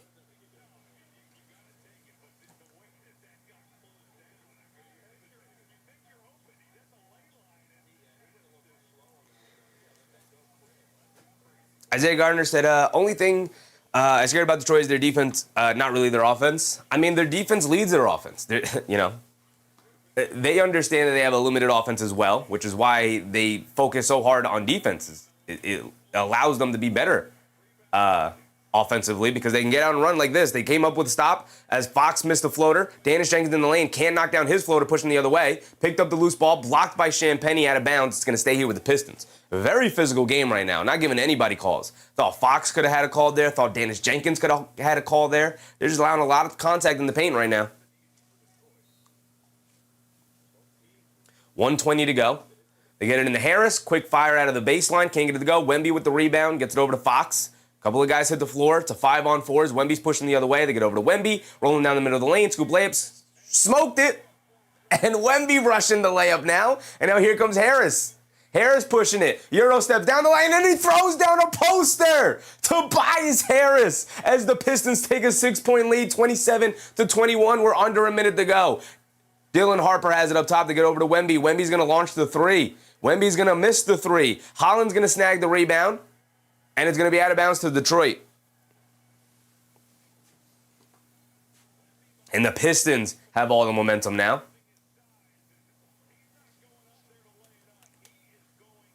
Naughty Ghost, what's up, Naughty Ghost? Lots of tough basketball today. What I was hoping to see, I mean, this is absolutely what I thought and hoped we would see as well. Yeah. Here we go. LeVert has it up top, being guarded by Fox. Driving to his right. Hands it off to Harris. Harris up top, being guarded by Keldon Johnson. Gets it back to LeVert. And then Fox ends up fouling LeVert on a reach-in. And this is going to get chippy at some point here. This is going to get chippy. Already a couple of players like looking up in the air after finally a whistle was blown, thinking like, all right, you're going to let us play this physical. It's going to get real at some point. There will be a fracas at some point. Somebody's going to push somebody. There's going to be somebody getting face-to-face with another guy. It's going to happen. It's going to happen. There's definitely going to be a text for somebody tonight. Danish Jenkins steps behind the line for a three-point shot. Can't get it to go. Champagnie with the rebound. Here comes Keldon Johnson. 20 seconds to go. Johnson has it up top. They're going to hold it for what should be the final shot of the quarter here. It's only about a second difference between game clock and shot clock. Fox has it up top. Coming to his left off the Wemby screen. Head down in the paint. Kicks it up top. Champagnie, no hesitation. Three. Champagnie got it to go. Oh, reliable. Julian Champagnie. They get over to Harris. He's going to rush it down the other way. Harris is going to stop and pop. Can't get it to go, and that will be the end of the first quarter. A back-and-forth affair where the Pistons fought back excellently after a 14-2 start to take a 3-point lead going into the second quarter here. And also, we talked about it in the moment it happened. Final 4 minutes, no Cade Cunningham, no Jalen Duren. Both of those guys picked up 2 fouls in that first quarter. And that was the same moment when Cade subbed out at, I think it was exactly 3:58. It was the same moment in which the Spurs put back in Fox and Wemby. And yet, the Spurs still struggled to take a lead there at the end of the first quarter. Does not bode well for the ability to pull off the victory today. We'll see how it continues to play out. Naughty Ghost said, I was a little worried Wemby would eliminate Detroit's paint scoring. Things would get ugly fast. Glad I was wrong. So far, when you play the Spurs, one of the things you really want to do is try to push the pace on them to try and beat Wembanyama down the court. Because if the Spurs set up their defense, it is very difficult to score on them because you have the perimeter defense of guys like Castle, Fox, guys like that. And then you have the size to deal with down low in Wembanyama, who's an alien who cleans up so much issues if a player does get blown by out on the perimeter. And the Pistons are very much equipped to push the pace on any team in the NBA. Number one, because they make it difficult for you to make baskets. So they're constantly getting a rebound and getting out and running, which allows them to attack before the Spurs can set up their defense. But even if the Spurs can set up their defense, the Pistons have the athletes where they can quickly inbound the ball and rush it down the other way between All-Star Thompson. We talked about it and highlighted Ron Holland doing it already tonight. Danish Jenkins can do it. Cade can do it. Harris has already shown he can do it as well. So the Pistons have shown their hand. They have shown exactly their game plan into beating the San Antonio Spurs tonight. Now, you talked about the Pistons responding. Now, how do the Spurs respond going into the second quarter here? Nick Yak, what's up, Yak? Spurs stop scoring? The Pistons don't have I think they're ranked second in defense behind the Thunder, but they don't have one of the best defenses in the league for nothing. That defense can be hounding. Albert said, I'll take the Spurs. I mean, it's a back-and-forth affair. It's a 3-point game. John Brennan, what's up, John? Super Morty Man, what's up, Super Morty Man? What's up, Morty? Let's go, Pistons. They're hooping so far. They're hooping. I'm not going to lie. I was a little worried when the game started. I was a little worried. I was like, oh, hold on. I still don't think that the Pistons, if they get stuck in a half-court game If the Spurs can slow the pace down, if this becomes a half-court game, I don't love the Pistons in that matchup, but their ability to push the pace on them and attack before the Spurs can set up their defense, before Wemby can get into the paint to protect the rim, has worked really well so far. Morty said, good game thus far. Good game. Good game. Yak said, I like Detroit, but rooting for the Spurs. Yeah, I tend to agree. Obviously, as a Knicks fan in the East Coast, I have to root for Pistons losses. But I do like Detroit. I do like the team. I do like watching them play. I also like watching the Spurs play well. Susan, what's up, Susan? Joseph, what's up, Joseph?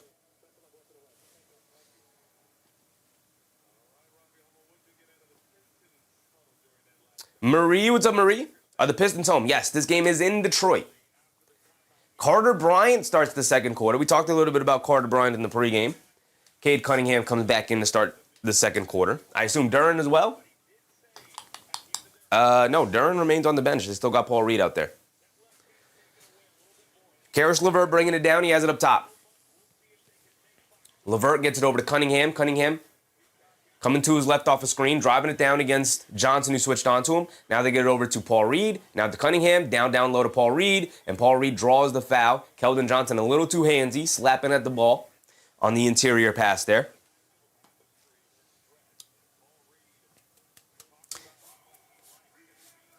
John Brennan said, Chevy been getting busy lately? Y'all make sure to leave the man a like. Appreciate you, John. Appreciate you.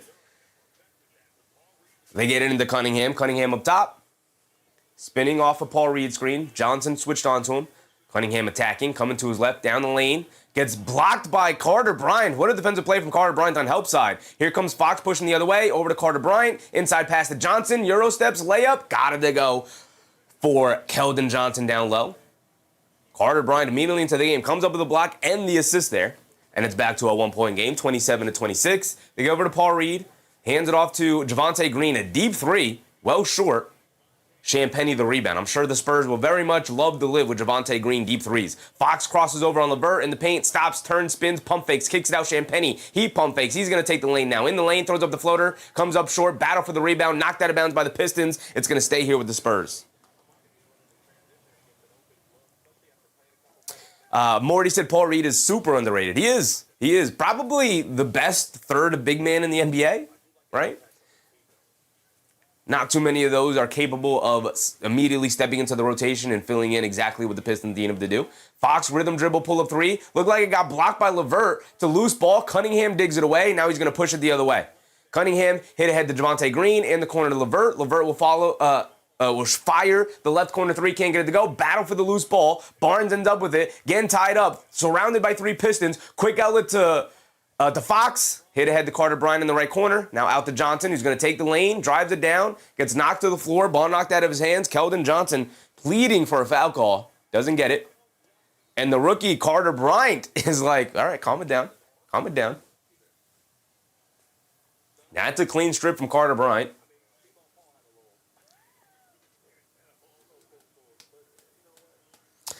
Ashmeal with the Bashmeal. Where's Luke Cornett? He's on the bench, brother. Castle subs back in to get into Champagnie, out to Johnson. And a loose ball foul on the Spurs. Didn't see that one, but looks like it was called on Carter Bryant. Ron Holland with a little smirk on his face. You know Ron Holland's about that action. Like I said, this game's going to get very chippy. They're allowing it to be very physical. LeVert bringing it down against Carter Bryant. Bryant, a very capable defender, even as a rookie. They go over to Paul Reed, being guarded by Johnson. Hands it off to Cunningham. Coming to his right, pocket pass to Reed. Reed reverse layup. Got it to go. Whether it's Stewart or Duren, Cade Cunningham has proven to be the best pick-and-roll point guard in the NBA this season, man. He's been phenomenal this year. They get it over to Castle on the right wing, being guarded by Green. Swings through to his right, kicks it up top to Johnson. They swing it around. Carter Bryant, left corner, no hesitation three. Got it to go for Carter Bryant. And watch out if Carter Bryant starts knocking down these threes, man. We're tied at 29. Under 10 to go here. Did not restart the timer. My apologies. Cunningham spins to his right on Castle. Gets into the lane. Floater can't get it to go. Johnson knocks the rebound out to Champagnie. He's got one man to beat in Green. He's going to Euro step down the lane. Throws up a tough floater. Can't get it to go. Keldon Johnson, the offensive rebound. Gets blocked out of bounds by Cunningham. And Keldon Johnson continues to be in attack mode, but has not found much success tonight.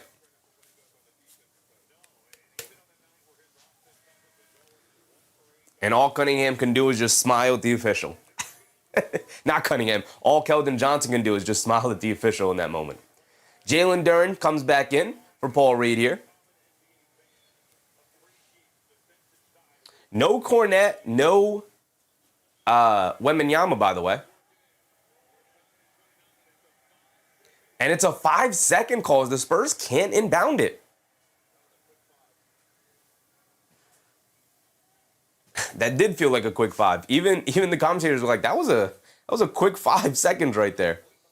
Don't normally see that. You don't normally see that. You usually see the refs like, all right, I'm going to call 5, I'm going to call 5, I'm going to call 5. Ref just called the 5 there very quickly. It is what it is. Here comes Detroit. Cunningham has it up top, 9:20 to go. Going very quickly, attacking the rim, layup with the lefty, got it to go.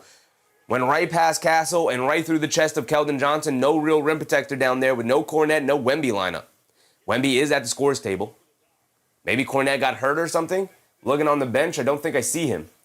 Harrison Barnes spots up for a straightaway 3. He comes up short. Fight for the loose ball rebound and a foul on the Spurs.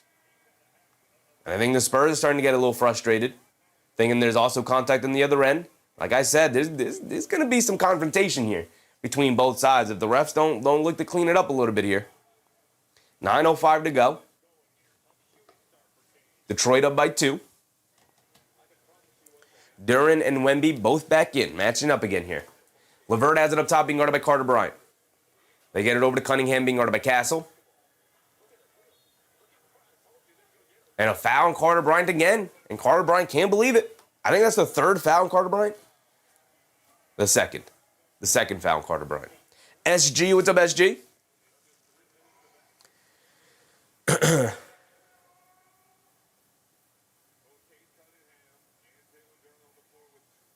They get it into LeVert. LeVert up top. They try to get over to Cunningham. Castle jumped the passing lane, knocked the ball loose, but LeVert able to recover it. They get over to Javonte Green, a corner 3. Can't get it to go. Decent boxing out from Wemby there. Allows Carter Bryant to pick up the loose ball. They get over to Castle. Castle Eurosteps down the lane. Gets slapped in the face by LeVert. And Castle will go to the foul line for 2.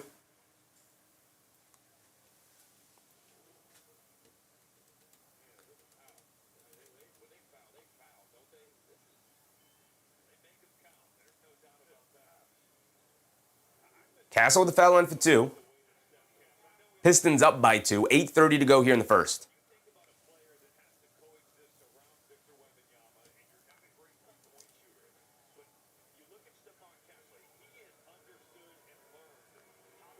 Free throw is going to be incredibly important tonight.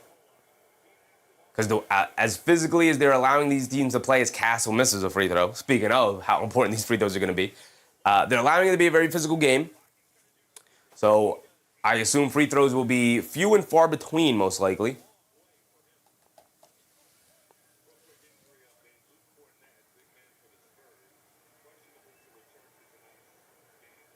Luke Cornette is questionable to return. That's why we saw the no center lineup.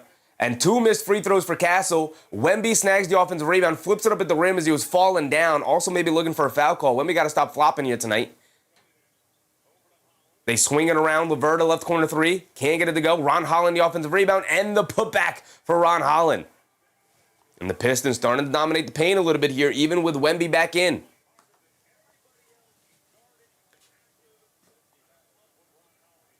Castle has it up top, being guarded by Holland. They get over to Wemby. Wemby gets the ball knocked out of his hands by Cunningham. He's going to go the other way for the one-handed slam. I'm sorry.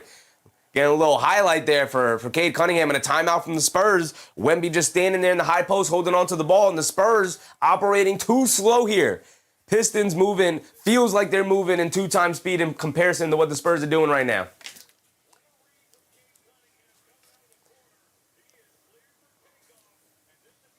Teams love running their offense through the high post there, especially if they have a playmaking or a big man capable of playmaking in that spot. They get it to Wemby there. Wemby at, 9 foot a million, keeping the ball low, keeping it by his he catches it in the post and keeping it right here. Obviously protecting the ball away from Jalen Duren, who's guarding him, but keeping him right here. He's trying to assess the floor. Cade Cunningham, who's guarding whoever's in the corner there. Whoever it was, Fox or whoever, Vassell. Fox not in the game. I think it was Vassell. And he just sneaks up behind him, slaps the ball out of his hands, and goes the other way for the one-handed slam. Obviously, that is on Wemby, but also on the teammates for not communicating the Wembanyama. Somebody's coming from behind him for the steal.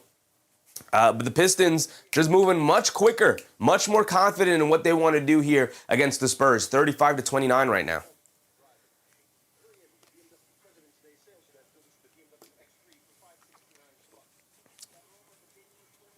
Rose Pierce said, if refs allow physical games, my alarm rings because it always comes down to which team gets allowed to be physical. Yeah. That is often a part of the calculus, though.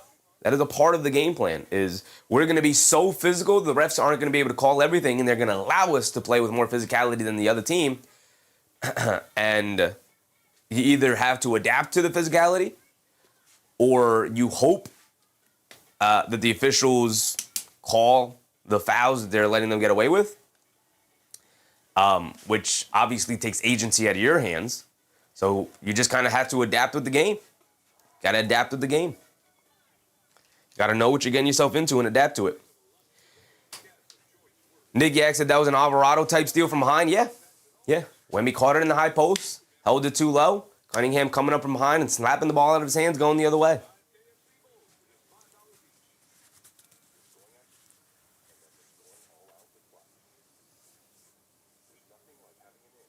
Student said Castle was a beast, and Benzino said he gets his power from his pineapple hair. Not a big fan of that hairstyle, gotta say. It is a little reminiscent of the pineapple, the half up, half down. Not a fan of it.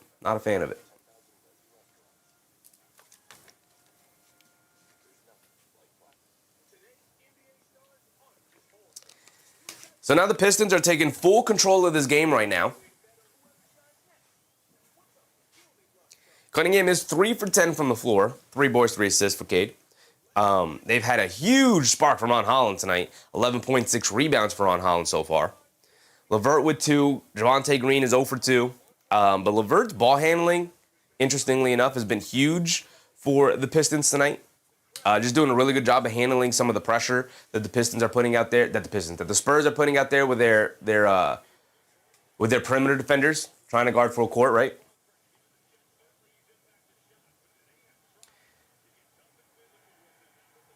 They are showing the replays of the Pistons trying to guard Wemby here and how they've been effective in guarding Wemby tonight, and just getting extremely physical with him.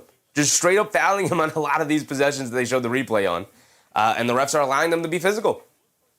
Wemby's going to have to adapt. Wemby gets caught in the air and throws it away.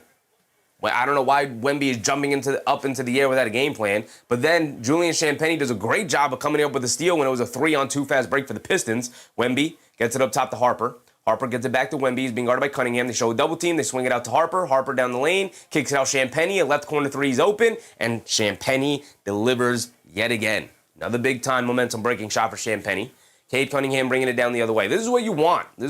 You want them having to walk the ball down the court and playing a half-court game here. This is when Detroit is arguably at their worst. And Karis LeVert trying to utilize the Nash dribble going under the basket, trying to pull it back out the other way, steps on the out-of-bounds line, ball back to the Spurs. And then on the other end, hit it quick. They were too busy showing a replay of Champagnie hitting the three. By the time they got back to the game action, all we saw was Vassell rising up for a three, and he knocks it down. Quick hit ahead pass to Vassell, tied at 35, and a quick timeout for the Pistons. So just like that, San Antonio's answered the call. Ahmed, what's up, Ahmed? The physicality is definitely having an effect on the Spurs because they're becoming shooters now. They're no longer in the paint. Yeah, settling for a lot of perimeter shots. Also rushing some of their perimeter shots. Vassell is 4 for 5 from three-point range tonight. He is getting good open looks. Pistons not doing a great job of closing out on him. Champagnie's had 2 good open looks. He's 2 for 4. Wemby stuck with 5 points. He's 2 for 7 from the floor with only 4 rebounds as well. He looks, honestly, there are nights where you get very physical with Victor Wembanyama, and he looks like a young baby giraffe. Like, the legs are shaky, the balance is off, he's falling all over himself, and that's exactly what the Pistons have been able to do to him today. Just get real physical with him, get up and under him, And why is this not turning off? There we go. Getting real physical with him, knocking him off his balance, and just forcing him to rush. Forcing him to rush.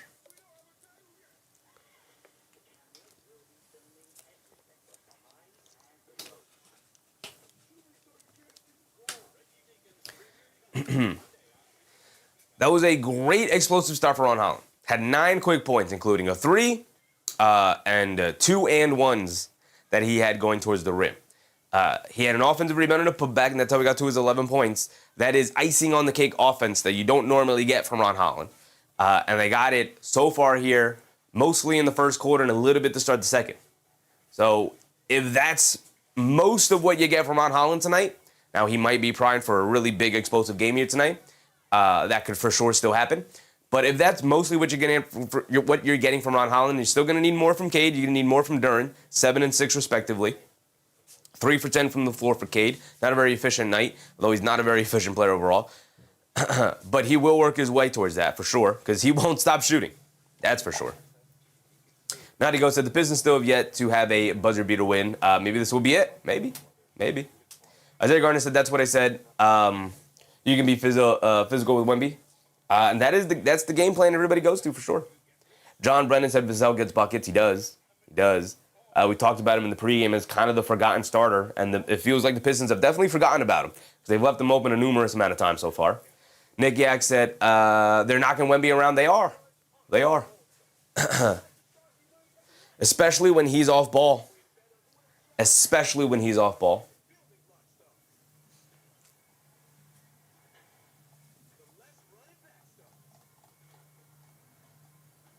Isaiah Garner said Wemby doesn't like to be physical. He has to get into the weight room.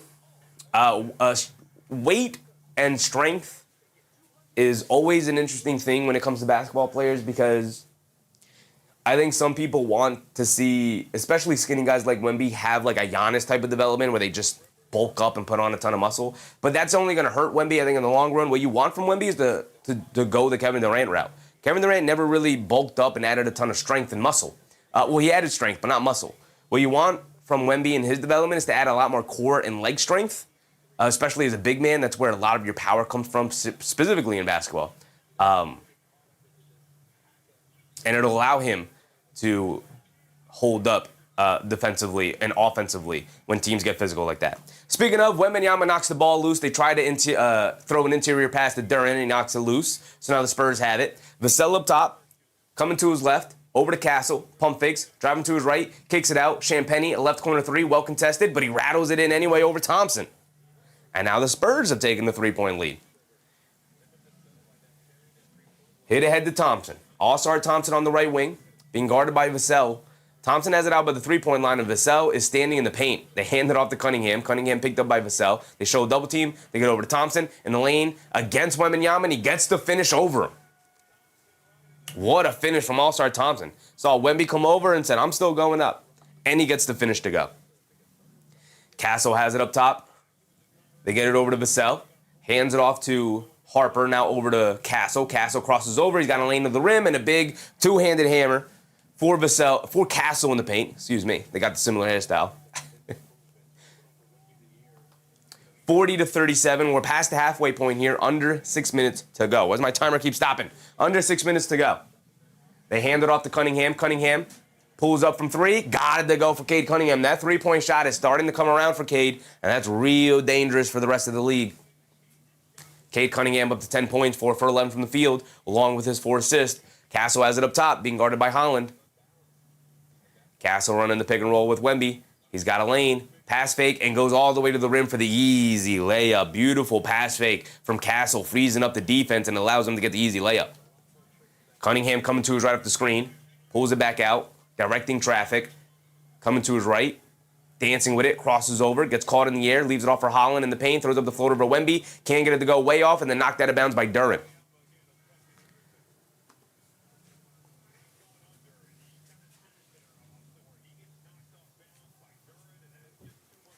We are at about 5 minutes to go, 5:30 to go.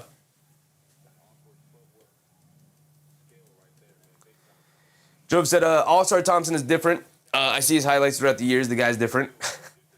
He is different, sure. One of, if not the most athletic player in the league. Well, him and his brother. 1 and 2, maybe. Dylan Harper has it up top. Tries to spin off of Robinson in a tripping foul as their feet get tied up. Foul on Robinson here. 5:02 to go.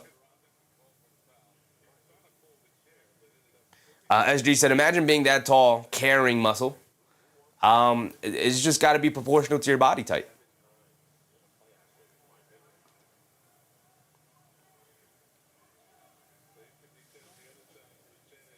Fox is back in, gets it into Wemby. Hands it off to Vassell. Vassell, another dribble pull-up three. That's not a good one right there. He's clearly feeling it, but misses that one. In and out halfway down, but he can't get it to stay. Here comes Cunningham bringing it down the other way, picked up by Fox. Dancing with it, coming to his right off the screen, down the lane. Tries to kick it in the corner, but knocked out of bounds by Harper. Harper right there to come up with the pickoff, but right through his hands and out of bounds. Benzino said All-Star is one of my favorite players. He's good. He's good. I've interacted with a couple of Pistons fans. Duncan Robinson off the inbounds, wide open three, can't get it to go through a brick. I've interacted with a couple of Pistons fans who just didn't really like All-Star Thompson. Were like, yeah, I can't wait till he gets traded. I'm like, huh? You can trade him to our team if you want. I'd take All-Star Thompson in a heartbeat. Harper down the lane, gets into the paint, kicks it out to Vassell. Vassell takes the lane, fall away mid-range jumper. Got to go for Devin Vassell. Nice to see him get into the lane and shoot a jumper rather than continuously setting for threes. Harper in the backcourt guarding Cade Cunningham. And Cade hit ahead to Thompson. Thompson on the left wing. He's going to attack to his right in the paint. Throws up the little jumper. Got it to go over De'Aaron Fox there. Fox has it up top. Coming to his left off the Champagny screen. Fox, hesitation, loses the handle, picks it up. Surrounded by 3 Pistons defenders, and then a foul is called. And Harris looks bewildered.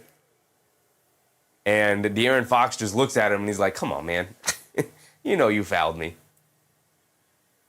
And he did absolutely foul him on the wrist.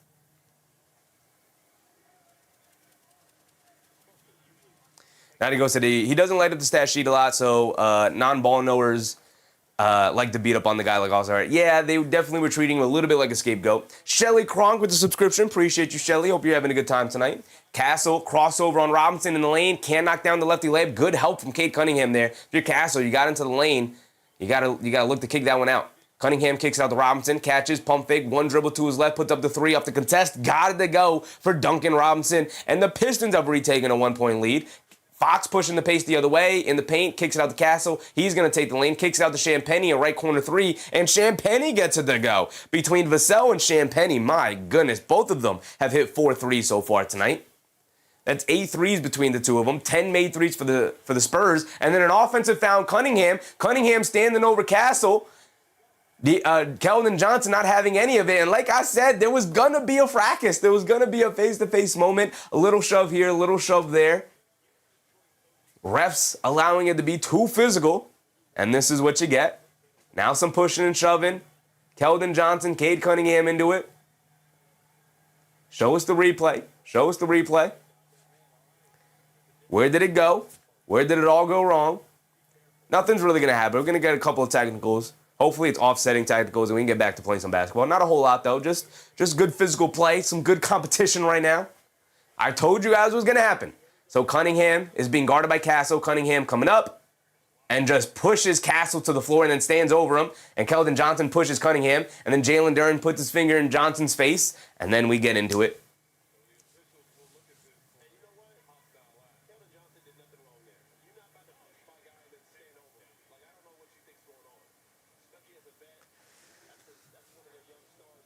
So we got 3:21 to go here. The refs got to go see who gets the technicals.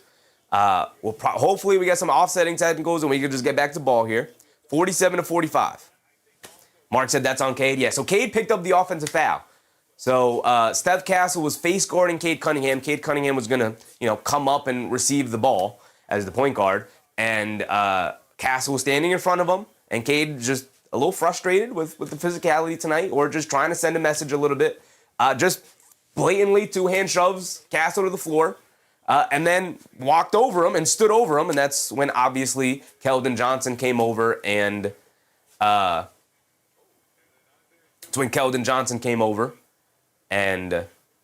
pushed Cade out of the way. So it should be technical on Cade, technical on Keldon Johnson, and then maybe we just keep it moving from there. The Fleas with a very generous super chat. Appreciate you, Fleas. He said, like the stream, y'all. Appreciate you, Fleas. Captain of the Like Brigade. Yes, sir. Yes, sir. Mark said, not a smart move by Cade. I think it's a little bit of a message. I think it's a little bit of let's rough him up a little bit kind of thing.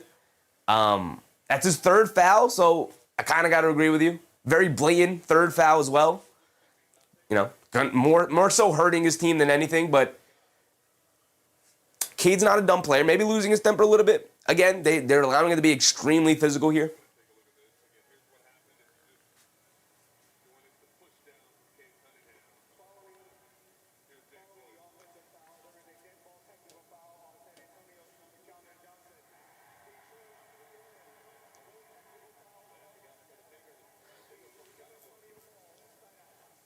All right, so foul on Cade Cunningham, obviously, and then offsetting technical fouls, ball back to the Spurs, like I thought. Yak said Cade needed 2 techs on that play, one at the end, too. I don't think they want to kick the best player for the Pistons out of the game and kind of ruin the game, so they're just going to give him the 1 tech. Which I think is the right move. By getting Cade Cunningham out of this game, you effectively ruin the game, right? So I don't think the refs want to do that. Give him the tech. If he does it again, you give him 2 techs. So I think that's where we're going to be at. We're going to be with the 1 tech and keep it moving. John Brennan said Spurs don't have any more bigs. Technically, they have Bismack Biyombo in their roster. I don't think they want to play Bismack Biyombo.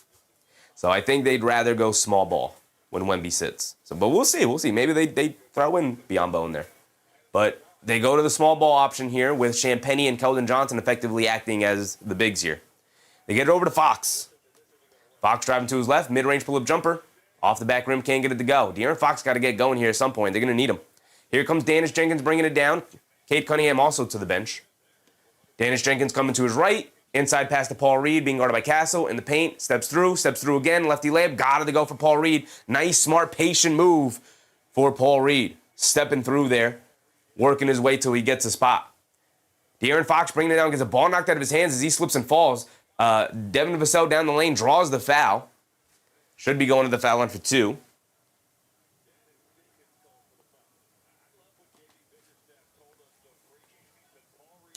Ashmeal said, did somebody fight? No, brother, no. Morty said, Pistons coming back. I mean, we're down at 47. They don't need to come back or anything. You know, I said, Cade plays Detroit. The environment rubs off. Slight history with Detroit. Yeah.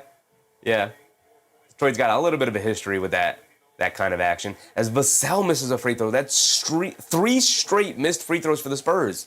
Castle missed 2, and now Vassell misses his first one. He's got another one coming.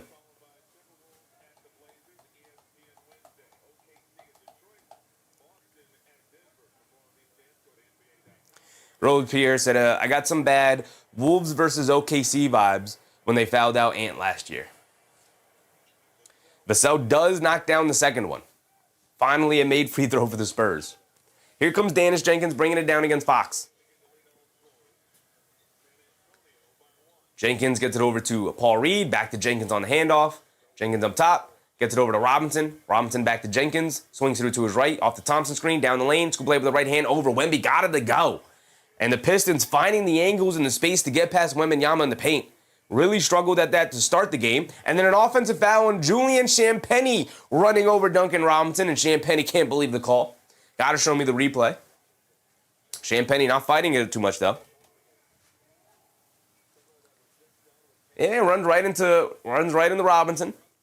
Offensive foul. Here comes Jenkins. A little over 2 minutes to go here in the second. They get it over to Thompson, hands it off to Jenkins. Jenkins along the baseline. Nash dribble, pulls it all the way back out. Over to Paul Reed, hands it off to Harris. Harris on the left wing, pulls it all the way back out, being guarded by Johnson. He's going to look to dance with it, driving to his left. Stop, fall away jumper. Can't get it to go. And Wemby knocks the rebound over to Vassell. Hit ahead to Fox. Fox out on the break. Euro steps down the lane, gets into the paint, kicks out to Vassell, catches, pump fakes over to Champagny, left corner three. Looks like he rushed it a little bit. Can't get it to go. Johnson battling on the boards. Loose ball. Wemby picks it up, goes up with the floater. Can't get the floater to go. Battling on the glass. Fight for the rebound. Pistons end up with it. Harris hit ahead to Jenkins. Jenkins head down to the rim. Scoop layup right hand. Can't get it to go, but Paul Reed beating the Spurs down the court for the two-handed slam and a timeout from San Antonio. Not a timeout. I'm sorry. It's just a stoppage in play because the ball ended up in like the second row. And the Spurs will bring it down with 1:30 to go.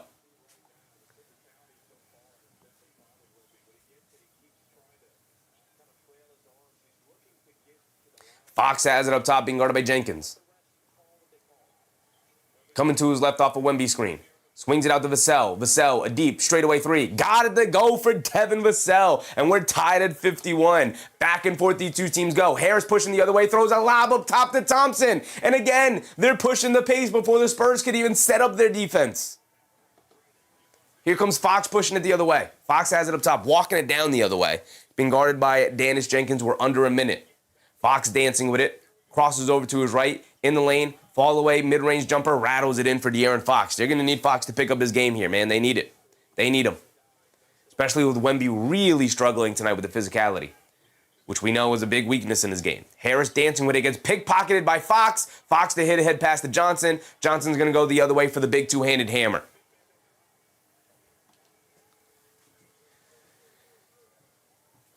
Dennis Jenkins bringing it down, 30 seconds to go. Jenkins hands it off to Robinson. Robinson being guarded by Fox. Spins off of him, driving to his left in the paint, leaves it off for Thompson. Thompson being guarded by Wemby. Was on the right side of the rim, spun and quickly finished on the left side of the rim. Wembanyama really struggling to protect the rim right now. The Pistons doing a great job of finding the angles to finish around him. Fox has it up top, being guarded by Thompson.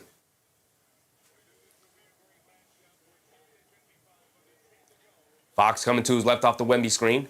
Dancing with it, steps back, straightaway three for Fox. Can't get it to go. And a loose ball foul on the Pistons. Trying to keep Wembanyama off the glass. I think Wemby is thinking, finally I get a call. They are in the bonus, so he's going to go to the foul line for 2 free throws here. Where as a team, they have struggled at the foul line.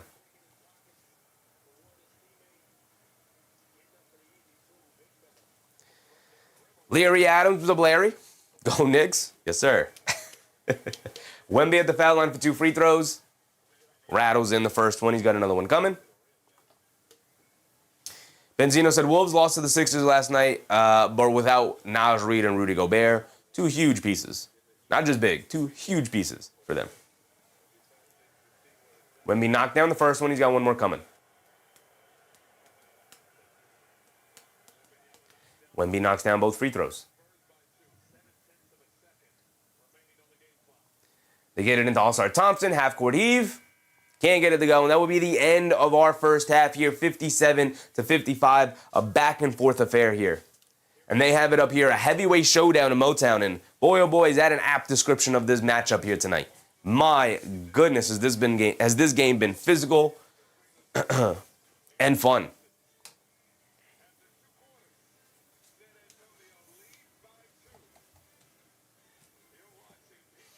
Mark said, we'll get in Let's Go Knicks chant going into the Detroit stream.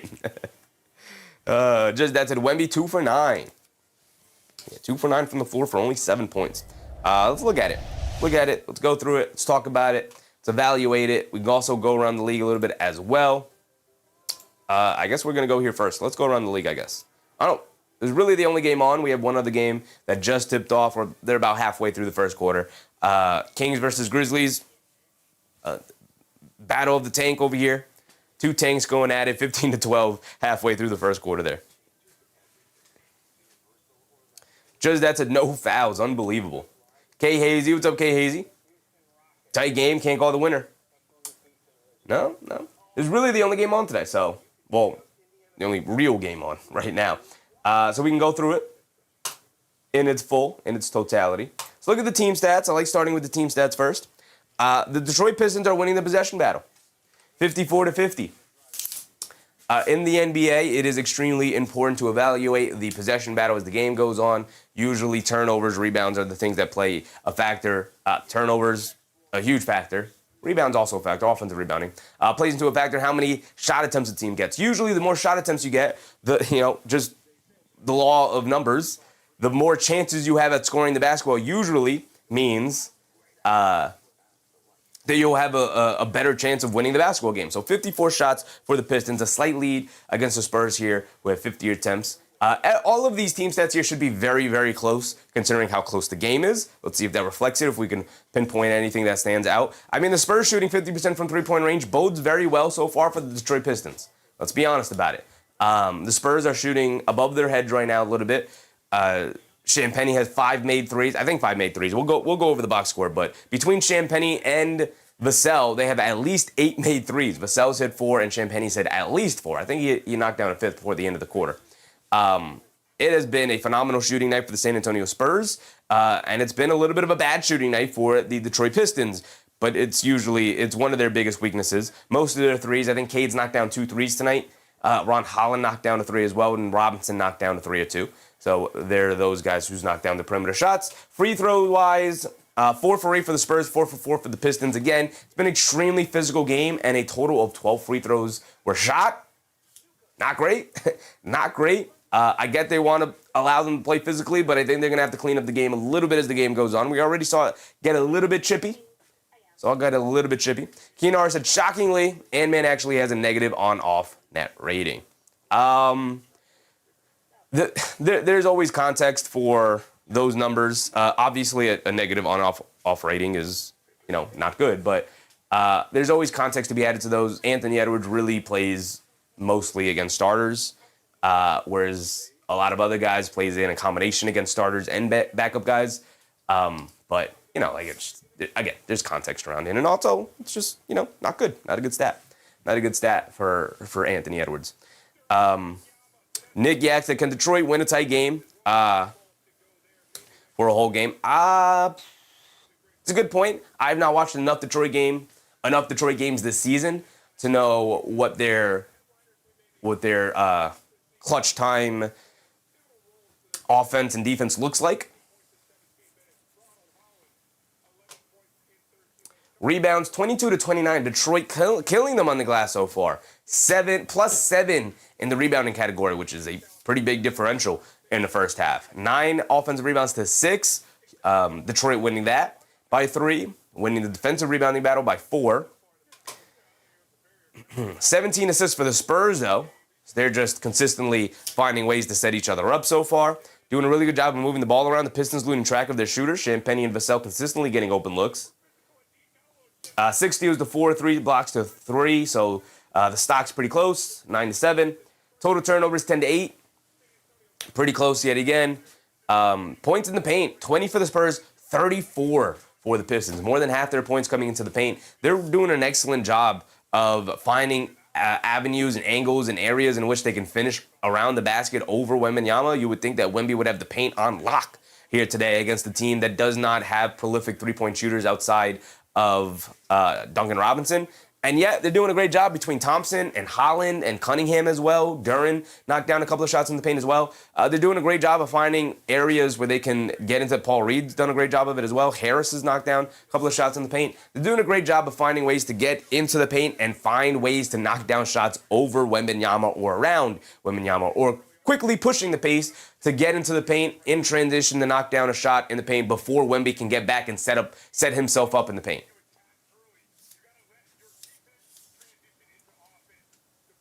Rosebeer said only 2 points at half, free throws in half, 3-point is a good sign. It's a good sign for the Pistons. Good sign for the Pistons in the sense that if the Spurs start to slow down a little bit with their 3-point shooting, it would bode well for the Pistons. Largest lead, 12 early. It was 14-2 early in the first quarter there. First 3 minutes of the game. Vassell came out firing, knocked down 3 straight threes to start the game. So 12-point lead early. They've led 45% of the time. The Pistons led 41% of the time. So a very even game. Back and forth they go here. Pistons' largest lead was 6.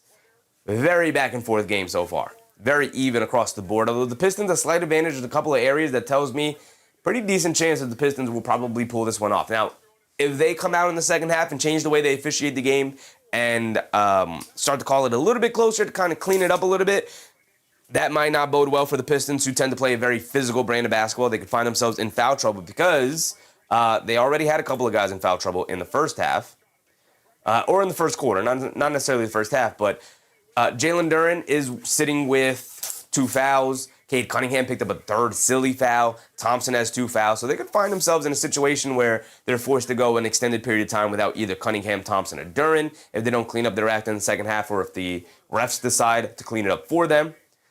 Nick Yax of Detroit went to the hoop on Wemby 5 or 6 times. They did, and they were able to finish around them many of those times, which does not bode well for the Spurs. Wemby's going to have to clean up his play. I don't think Wemby was particularly good offensively or defensively in that quarter, or in that first half.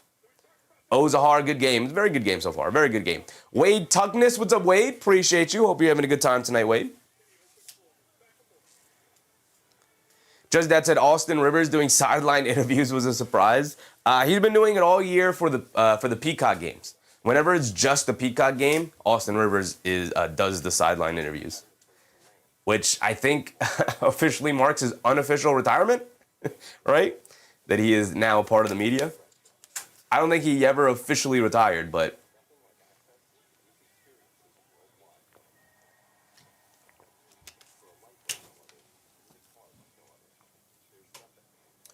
on the bench, obviously the big bench production here was from Ron Holland. He scored 9 quick points in succession, 2 straight and 1 plays in which he knocked down the free throw and then knocked down a 3-point shot. For 9 quick points off the bench immediately when he came to the game was a huge spark. Was a big reason why they took an early 6-point lead like that, which was their largest lead of the game at the time. Since then, he's snagged an offensive rebound and got to put back, and that's how he got it to 11. Outside of him, not a ton of production off the bench. Paul Reed giving him really good minutes. 6 points, 3 rebounds in his time on the court. 12 minutes, especially with Duren in foul trouble and missing the end of that first quarter there. But really good minutes from Holland and Reed. Karis LeVert, he didn't do much in terms of the counting stats, but I thought his ball handling was really important as the Spurs were trying to apply a lot of backcourt pressure. So having another guy who could help bring the ball down the court alongside Cunningham was really important, really key. Again, only the 2 points for Karis LeVert, but he played 10 minutes, and I thought he was really, really valuable in his ball handling there, even if he didn't really contribute much outside of that. He did contribute 2 turnovers. Javonte Green and Dennis Jenkins, kind of not much so far tonight. Between the two of them, they're 1 for 7, 0 for 2 for Green, 1 for 5 for Jenkins, who's 0 for 1 from 3-point range, 2 rebounds and an assist for Jenkins.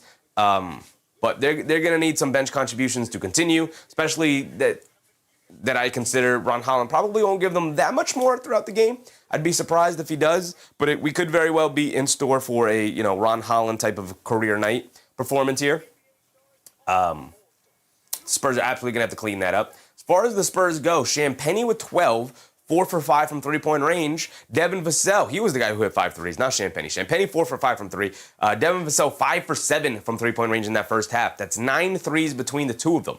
Devin Vassell by himself hit 5 threes. The Pistons as a team hit 5 threes. So, and only a 2-point lead for the San Antonio Spurs. Like I said, I don't think that bodes well for the Spurs offense here. Outside of fantastic shooting from Vassell and Champagnie, not getting a lot of easy looks here. And the Pistons' defense and physicality is forcing the Spurs to rush.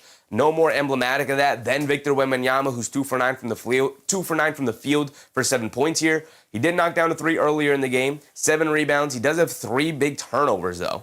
Not holding on to the ball, like I said, rushing himself a lot here against the physicality of the Pistons. No matter who's in the game, whether it's Paul Reed, Tobias Harris, or Jalen Duren, he's rushing himself. He's rushing himself. They did finally give him a call at the end of the quarter there on an offensive rebound, where he got his 2 free throws.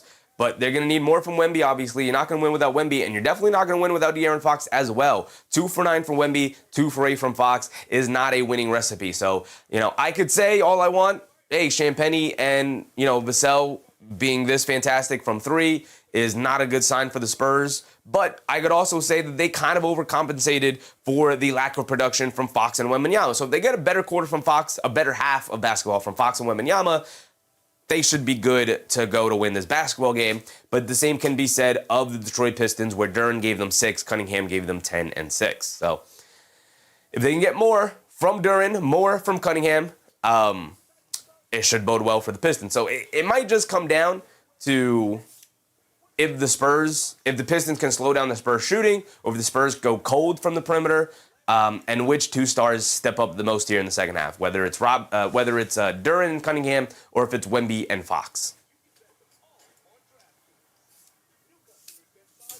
Captain Masted, what's up, Cap? Who's going to win? Great game. I go Spurs on this one. I could go either way, man. I don't know where to lean. I think the Pistons, I got a better feeling about the Pistons tonight, mostly because I don't know if I could trust the shooting variance here for the San Antonio Spurs. 9 made threes between 2 players for the Spurs does not feel great for their offense, in the sense that they're really reliant on these guys knocking down threes in the first half to only generate a 2-point lead at halftime. Doesn't feel great. Doesn't feel great for their ability to keep up in the second half here. Detroit's defense is forcing the Spurs to rush a lot. So I'm interested to see if they can overcome that. Outside of that, Barnes was bad off the bench for them. 8 minutes, didn't really see him out there at all, except for when he bricked his 2 threes. Really bad shot attempt from him. Only had the 1 rebound, was not very good at all for the Spurs tonight. Keldon Johnson was solid. Again, he's essentially forced to be their backup big, with Cornette going down in that first quarter collision with Ron Holland and Carter Bryant. So they're going to an 8-man rotation right now. No, they're not. They're going to a 9-man rotation. Dylan Harper. If I scroll the screen down, I can see it. There you go. Carter Bryant played 4 minutes. He knocked down a 3. He got a big block on Cunningham. He has 2 rebounds and an assist. I thought Carter Bryant was really good in his 4 minutes, really impactful. He did pick up 3 quick fouls, which was what got him pulled. So if he can clean that up, I think he could be big for them in the second half as well. Dylan Harper, in his 8 minutes, 3 points, a rebound, 2 assists. I thought he was fine. Thought he was good. He had a couple impactful plays. Benzino said, can't wait for Knicks versus Cavs rematch. It's going to be good. Cavs playing much better as of late. Obviously, the Knicks also playing better as of late. So should be a good matchup between 2 teams battling for that 3 seed there.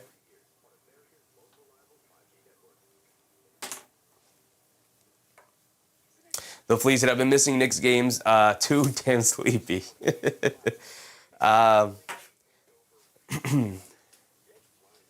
Tomorrow's a normal start time. We've had a couple of late games, 8:30 start time, and then an 8 o'clock start time. So a little bit unusual start times for the Knicks as of late. But tomorrow should be a regular start time, right? So tomorrow we have the Knicks at 7:30. Knicks at 7:30. It is a Peacock game again. So we have that. I don't think we'll have a late game here. Got Timberwolves Blazers as the late game. We got Magic Lakers as the late game. Got Celtics Suns, but no Dylan Brooks. So not sure about that one. So Timberwolves Blazers, do we want to watch that one? Probably not. Probably not. So we might just have our Knicks Cavs coverage tomorrow. Got Thunder Pistons on Wednesday though. We're going to have some Pistons coverage coming up. A lot of Pistons coverage coming up. We got Pistons Thunder on Thursday here. Just that said, Pistons losing this and the OKC game would be nice. It would be nice. It would be very nice. 2-game losing streak for them would be nice. You got Celtics Nuggets as the late game too. We might have to do the doubleheader on Thursday, man. Thunder Pistons into Celtics Nuggets. That's a good night of basketball. That's a good night of basketball. Is Ball Arena in Denver?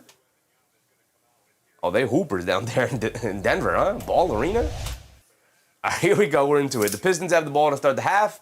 Thompson, a fall-away jumper in the paint, can't get it to go. Rebound right to Vassell as he brings it down. Vassell has it up top to get over to Champagny. Champagny lobs it down low to Wemby. Wemby catches in the paint, kicks out to Vassell. Extra pass to Champagny. He's going to take the lane, spins, kicks out to Vassell, catches, pump fakes. Gets it back to Champagny. A no-dip 3 comes up short. And now here comes All-Star Thompson off the rebound. Forgot to restart our timer. Here we go. They get over to Duncan Robinson. Driving it down. Hands it off to Thompson. Over to Duren. Duren directing traffic.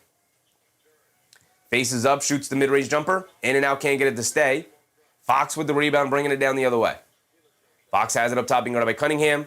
Blowing past him in the lane. Pump fakes. Puts it up off glass. Got it to go. Nice move for De'Aaron Fox. Here comes Cunningham. This is what the Spurs want. They want this slower paced game, half-court offense for both teams. This definitely bodes well for the Spurs, but they leave Duncan Robinson wide open on the pick and pop. Double teaming Cade Cunningham off the screen, leaving Duncan Robinson wide open. Not good defense from the Spurs there at all. Robinson easily knocks down the open three. Fox has it up top. Coming to his left, blowing right past Cunningham again, pump fakes, and that's the 4th foul on Cade Cunningham. It's a big foul. That's a big foul. And that's why that foul earlier, even if it was sending a message from Cade about the physicality, where ultimately we got the technical fouls, was bad. It was a terrible foul from Cade Cunningham. It was a very blatant offensive push. 4 fouls on Cunningham. So he's probably going to go to the bench for the remainder of the quarter with 10:30 to go here in the third. He doesn't sub out. Looks like they're going to keep him in. Fox knocks down the first one. He's got another one coming.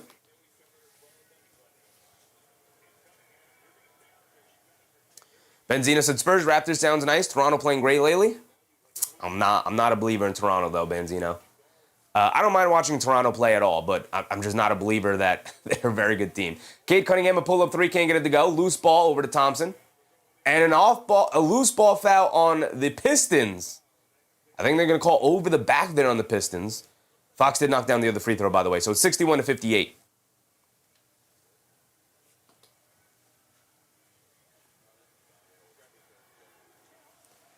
Fox has it up top, crosses over on Thompson, down the lane, throws up the floater, can't get it to go. Wemby tries to get the putback, can't get it. Should have just came down with the rebound. Again, Wemby looking like he's rushing too much here. Here comes Thompson pushing the other way.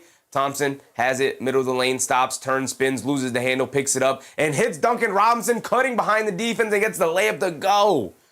And the Pistons picking apart the Spurs with their cutting. My goodness, what a pass from Thompson. What a cut and finish from Robinson. Wemby down the lane, inside to Fox. Fox under the paint, pump fake, kicks out to Champagnie. Down the lane, swings it out. Vassell, a right wing three, comes up short, loose ball. Castle flying around for it, but Duren able to pull it out.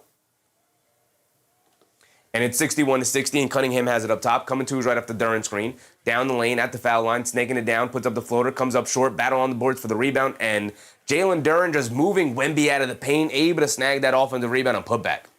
Wemby's got to be much better tonight. He has been a problem for the Spurs. Castle, bullet pass over to Fox, right corner three wide open, comes up well short. Cunningham with the shallow rebound, pushing it the other way. He's got numbers, hit ahead to Robinson, leaves it off for Duren. Duren in the paint, shoves it back out to Robinson, left corner three in the relocation. Way long, can't get it to go. Barely grazes the rim. Champagnie chases down the rebound, pushing it the other way, over to Fox. Fox up top gets it over to Castle. Castle being guarded by Robinson, trying to out-athletic him in the paint, just hop steps in the lane, fall-away jumper, can't get it to go. Looking for a foul call, doesn't get it. Hit ahead to Cunningham. Cunningham bringing it down, pull up. Pump fakes, kicks it over to Harris. Harris is going to pull it back out with Wemby on him. Now they get it back to Harris. Harris gets it over to Duren. Duren hits Robinson, tries to hit Robinson, cutting back door, and gets knocked out of bounds by the Spurs. Ball will remain here with the Pistons. 8:46 to go. Ozar, fourth on Cade, not good. They're going to leave him out there. They changed the matchup. I think they put him on Champagnie here, so all he has to do is just chase Champagnie around. You know Champagnie's not going to be looking to take you off the bounce. So that should save him from getting foul trouble. I'd bring him into every action. Every single action. I tried to switch him onto De'Aaron Fox again. Be like, no, you're going to guard him. Cade Cunningham, a pull-up three. Way off on that one. Hit the backboard first. Had to put it up with the shot clock winding down. And Wemby almost turned it over again. Trying to get the ball out of his hands too quickly. Wemby not playing confidently tonight at all. Pistons are indeed getting to him right now. Morty said, but still risky move. He should be subbed out till later in the third. I mean, it's working out so far. He's not involved in the offense at all right now, and they have the ability to just then put Thompson on Fox. They have him guarding Vassell. I'd run actions between Vassell and Fox until Cade Cunningham switches onto him. Pull up mid-range jumper from Vassell. Cade Cunningham not wanting to stay on ball, willingly switching. And it allows Cade Cunningham to get, it allows Devin Vassell to get open from Cade Cunningham's coverage for the wide open mid-range jumper. Like I said, Cade Cunningham with the 4 fouls, he's going to be pulling back very often. He's going to be pulling his hands back. He's not going to be very aggressive defensively.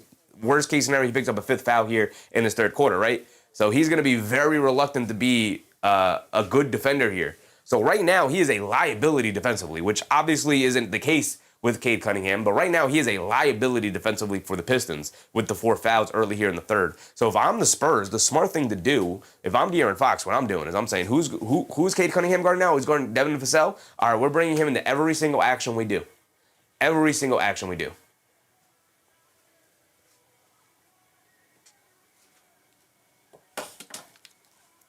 Bruce Fowler, what's up, Bruce? Are they leaning on Wemby or is it the motion offense? What do you mean? Like, are the Spurs leaning on Wemby or are they trusting their motion offense? What do you mean?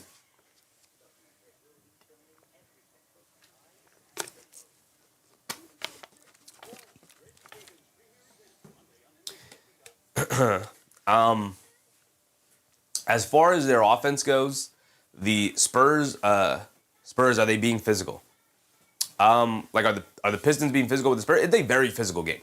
Both sides are very physical right now. So much so that we had a double tech earlier in the game in the second quarter there, which we predicted would happen. It's a very physical game right now. It is definitely affecting Wembanyama.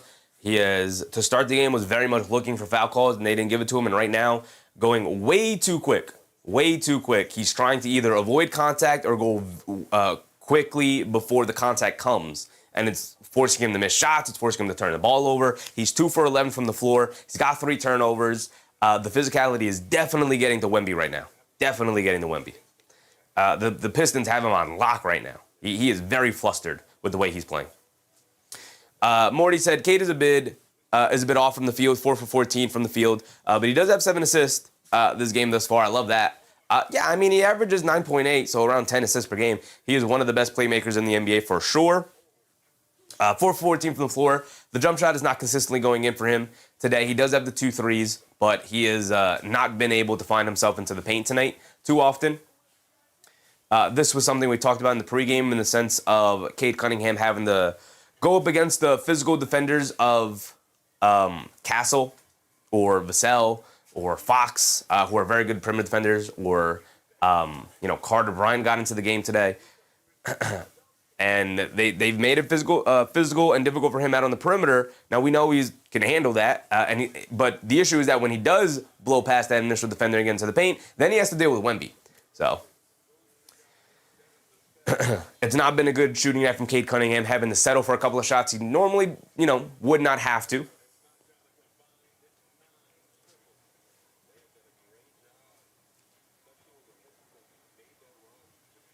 But the thing about Cade is he's not going to stop shooting.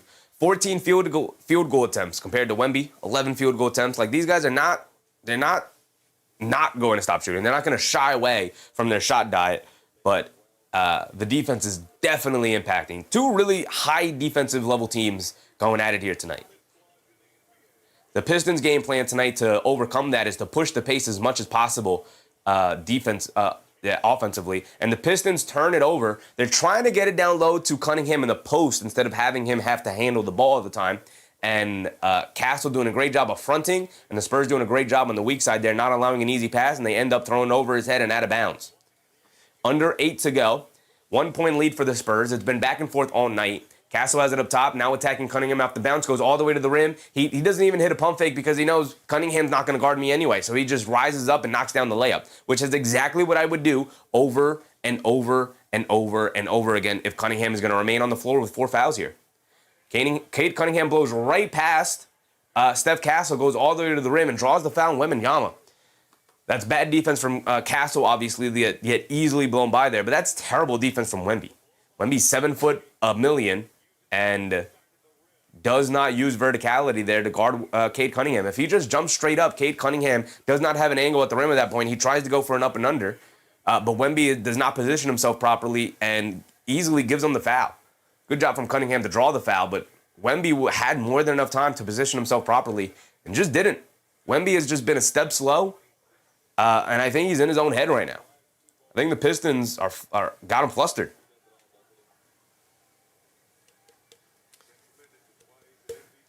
Captain said, you do a good job narrating. Appreciate you, Captain. Appreciate you.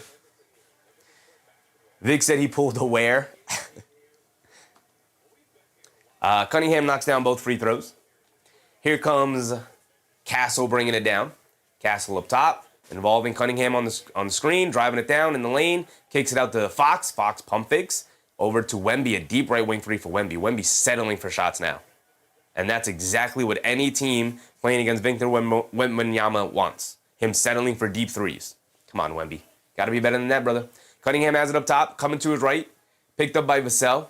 Has him in the post, blows past him in the lane, gets swatted out of there by Wemby, and then Wemby picks up the rebound, falls to the floor, hit ahead to Fox, over to Vassell, extra pass to Castle, transition left corner three, got it to go for Steph Castle. Not a consistent three-point shooter, but he knocks that one down there. Harris has it on the right wing. He's got Fox on him, backing him down.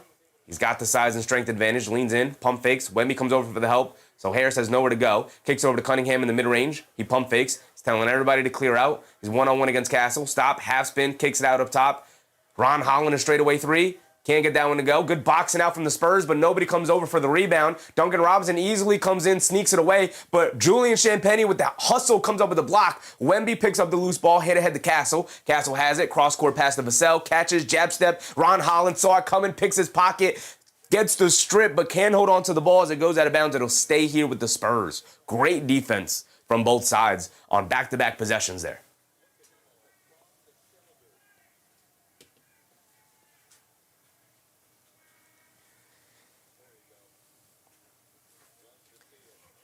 Halfway through this third quarter now.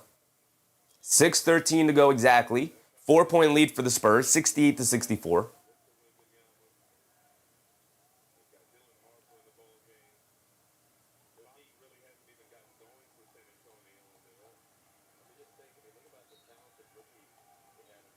So Castle will inbound it. They have 12 on their shot clock.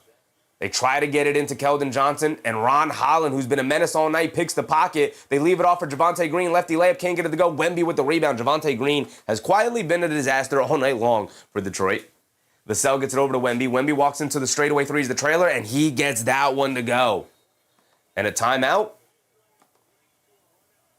Not a timeout, just a delay of game warning, I think. Wemby up to 10 now with his 11 rebounds and 2 blocks. Both he and Cunningham struggling tonight, but finding ways to be effective for their teams. Cunningham with the 7 assists. Wemby with the 11 rebounds and a couple blocks he has tonight.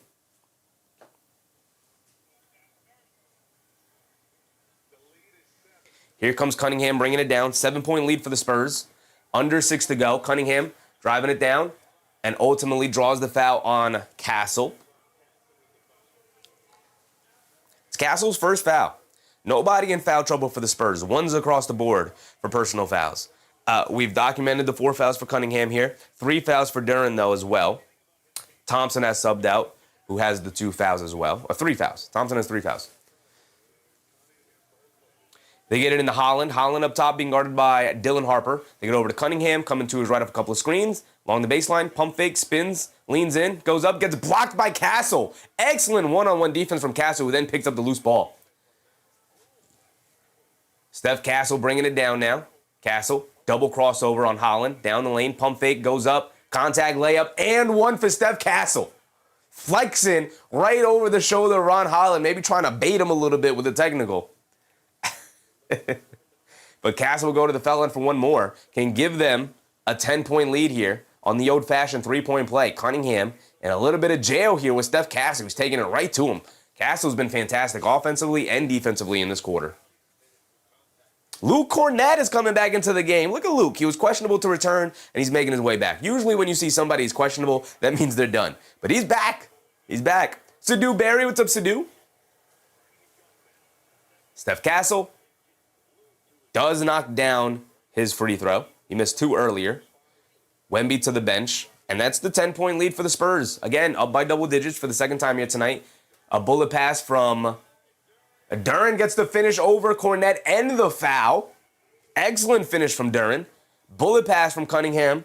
Pushing the pace, gets the layup. And the foul for Duren.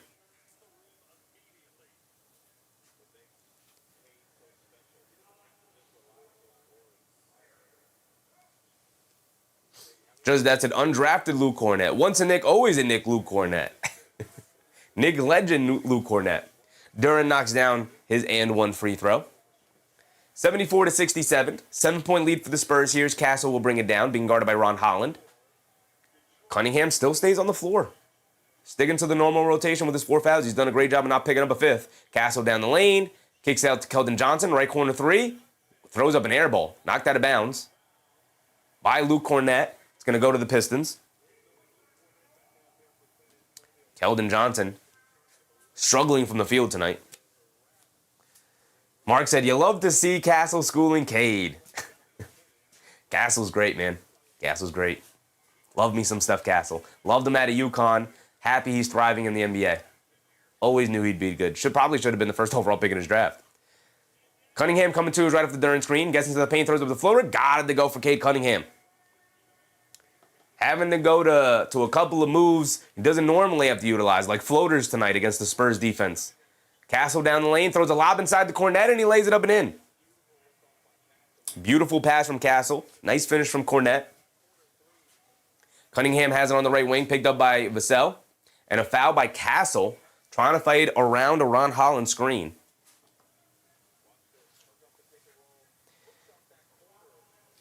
RLBIV? What's up, RLB? Castle will get his game going. I mean, he's getting it going. He is getting it going. But he subs out here.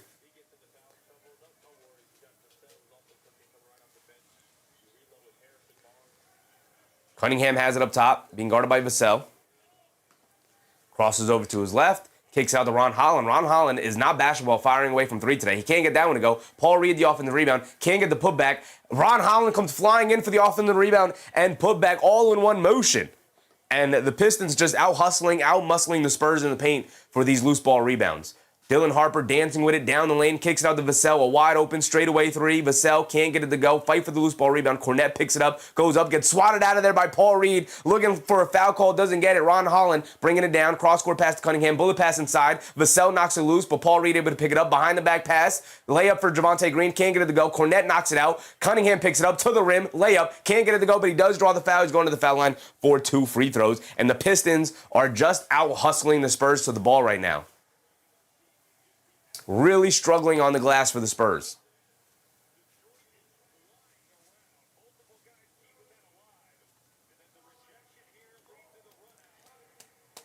ROB said, I meant Cade. I mean, 15 for 17 from the floor. But he is not back. He's going to keep going.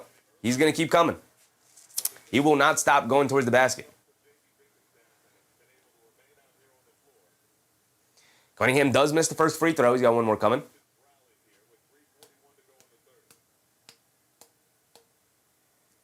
Morty said, Detroit hustles harder. Yeah, they're just out-hustling him right now. 3-4 guys crashing into the glass, just not willing to give up any rebound here.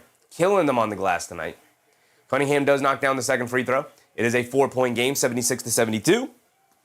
3:30 to go here in the third. Dylan Harper bringing it down. Crossing over to his left, pulls it out, coming to his right up the Cornett screen, snakes it back to his left hand, blowing past the defense in the lane, lefty layup, got it to go for Dylan Harper. What a gorgeous move from the rookie. Here comes Cunningham pushing it the other way. Cunningham has it up top, spins off of Harper, down the lane against Cornett, lefty layup, wild layup, can't get it to go, looking for a foul, he doesn't get it. De'Aaron Fox picked up the rebound, pushing it, leaves it off for Harper. Harper wanted to shoot that trail 3, but didn't want to rush it, so instead he gets to the Cornett. Now he'll run the pick and roll, inside pass to Cornett, kicks out to Fox for an open 3, but not set up. Kicks it out, Harrison Barnes for an open corner 1, and Harrison Barnes finally delivers. He's been off all night and finally gets one to go down with under 3 to go. The Spurs retake a 9-point lead here, 81-72 with 3 minutes to go here in the third. And the Pistons offense really struggling. If it's not a loose ball or off ball putback, or a transition opportunity, the Pistons are really struggling to generate high quality offense in the half court right now. This was always my worry with them. They've done a really good job of masking those deficiencies by pushing the pace, allowing their defense to lead their offense by either grabbing rebounds and pushing, getting stops and pushing, or causing turnovers or blocks or steals and whatnot, and getting out and running and pushing it the other way, not allowing the other team to set up the defense, so not having to play half-court offense. But when they have to play half-court offense, they're really struggling to generate high-quality looks right now. Like a lot of Ron Harper threes, which obviously, Ron Harper, a lot of Ron Holland threes right now, which obviously he's not a very good three-point shooter. He's taking 12 shots tonight. And I like Ron Holland, but I think 12 is a little high. 12 is a little high. I think he's taking the second most amount of shots. He has. 12 shots for Ron Harper is not really a winning recipe for the Pistons right now, right? Cade Cunningham's taking 18, and then the next closest is Ron Holland with 12. The next closest to him, I think, is Duncan Robinson with 9. Duran's taking 7 shots. Tobias Harris is 1 for 6. That's also an issue for them. They need some level of consistency from somebody tonight.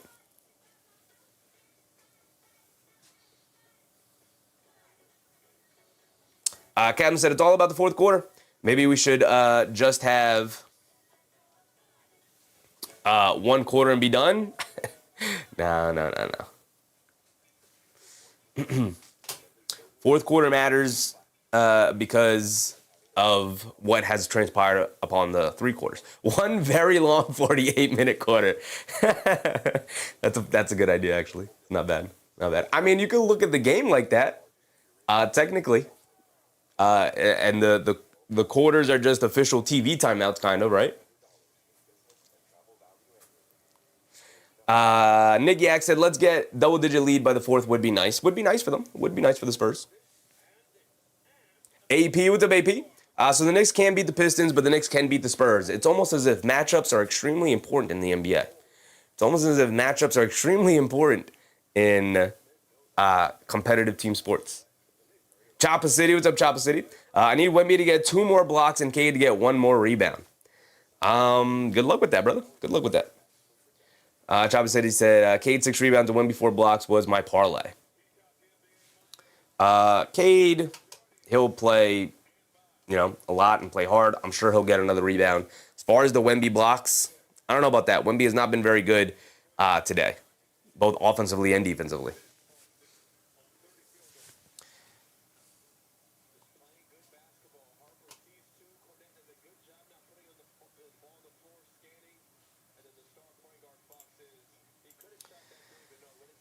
All right, here we go. We're checking back in. Eric C. What's up, Eric? Betting G-Stats ruins every game. Nobody cares what you need. Wemby 3 for 12 when I bet him for to drop 30. Good luck with that, brother. Good luck with that. They get over to Paul Reed. Paul Reed up top. Hands it off to LeVert. LeVert is back in. LeVert is very chaotic. Let's see what he can give the Pistons here. Dribbles it off his own foot, and it goes out of bounds. That's what he gives the Pistons. Dribbles it off his own foot is what he'll give the Pistons. Harper bringing it down. They get over to Barnes. Barnes has it up top. Gets it over to Fox. Fox foul line jumper coming off some screens. Off the back rim, can't get it to go. Cornette able to snag the offensive rebound. They kick it out to Harper. Harper shovels it over to Fox. Fox will pull it back out, being guarded by LeVert. In and out dribble, coming to his left. Down the lane, in the paint, stops, shovels it out to Johnson. Johnson pump fakes, tries to put it up and gets blocked by Javonte Green out of bounds. It'll stay here with the Spurs with 2.4 on the shot clock. Chaba said, Betters is the one saving the NBA. Brother, it's been the opposite. They're the ones ruining the NBA. The NBA hasn't been in this bad of a spot since the cocaine crisis of the 80s. The NBA is actively dying. They were in a renaissance in the mid 2010s.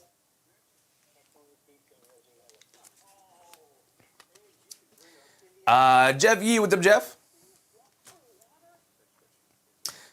He said, for real, I need to stop giving the league my money when the games are exclusively on Peacock. Yeah, I hate the exclusive Peacock game. Like, I get it if it's an NBC game, they are also streaming it on Peacock. I get that. But my goodness, exclusive Peacock games is crazy. It is crazy. Mark said, Jelano the Troll, they're losing. Of course he's MIA. I think he just likes to come in here to troll Knicks fans more so than to support Pistons.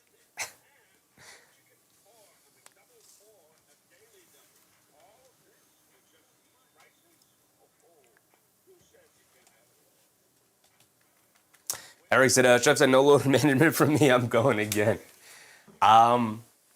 This is like the main thing we do, right? So I'm going to take advantage of as many basketball games as we can do because the season will end, and then I'll be stuck here like, all right, what are we doing? Baseball? Definitely not doing that. I have some plans for the offseason. We're gonna cook up a couple of videos and try to post a couple of at least once a week, get videos up during the course of the offseason, either covering some stuff around the league, covering offseason news, previewing teams going into the season. We'll try doing that. They lob it into Cornette. Cornette has to throw it up at the rim. Harper tries to follow. Cornette was off balance, maybe trying to draw fouls. He hit the floor. Either way, it's a shot clock violation. RLB said Pistons will come back and win the fourth. They'll have their opportunities. This is a very close game. 9-point lead is not indicative of how close this has been all night long. They get it to LeVert. LeVert up top. Swings it out to Javonte Green, a no-dip three from him. He can't get it to go. Cornette knocks the rebound over to Fox. Quick outlet to Harper. Harper quickly pushing the other way. Harper down the lane. Gets chased down and blocked. Ron Holland runs over him and then stares him down. That's got to be a foul. It's got to be a foul. That's great effort from Ron Holland, but that's got to be a foul. We can't have a league where if you just look at a jump shooter the wrong way, it's a. We can't have a league where if you look at a jump shooter the wrong way, it's automatically a foul. While also having a league where you can just run over a guy attempting a layup, and we're like, yeah, great effort, clean block. We can't have that. We can't have that. That's crazy to me. That Ron Holland, that's a clean block up top. Keldon Johnson, a mid-range jumper, just bricks it. Cornette chases down the loose ball rebound again. And then a stoppage in play because the clock did not reset. Did not reset properly.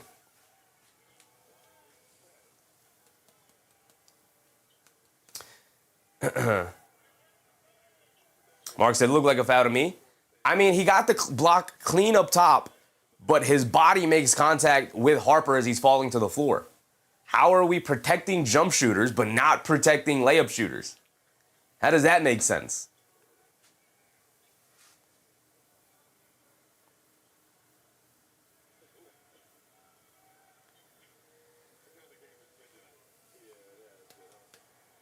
Cade said he stepped on him too.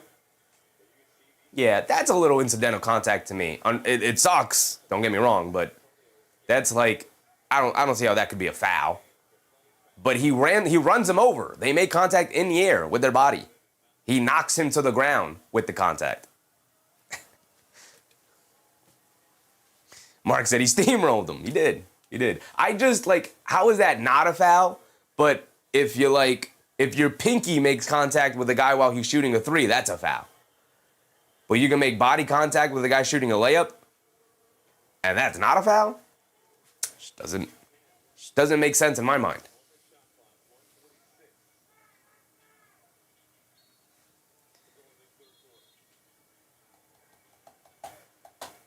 And both teams are a little frustrated right now. The Spurs are trying to inbound it, but the refs keep stopping the play. Now they get into Cornette. Cornette up top, coming to his left, fakes the handoff, keeps it, shot clock winding down, shovels it over to Fox. Fox sees a double team to the rim, layup, can't get it to go. Good block, looks like, from Paul Reed. Fox hit the floor, and the Pistons are pushing the other way. They got numbers. Holland crossing over, down the lane, lefty layup, can't get it to go. Fight for the loose ball, knocked into the air, Paul Reed. No foul. No, it hit the top, it hit the shot clock over the backboard, so it's out of bounds. The ball going back to the Spurs here. Wild couple of sequences here. Jeff said Luke Cornette is 7 feet tall for no reason. What do you mean? He's been very good. He's been solid. He's doing a great job on the boards, keeping the ball alive. He's snagged a couple of offensive rebounds. He's setting really good screens. That is Luke Cornette's role. They get it over to Fox, driving to his left, stop, turn, spin, fall away midi, can't get it to go, battle for the rebound, and a loose ball foul on the Pistons, trying to keep 7-foot Luke Cornette off the glass, and they can't. Foul on Paul Reed.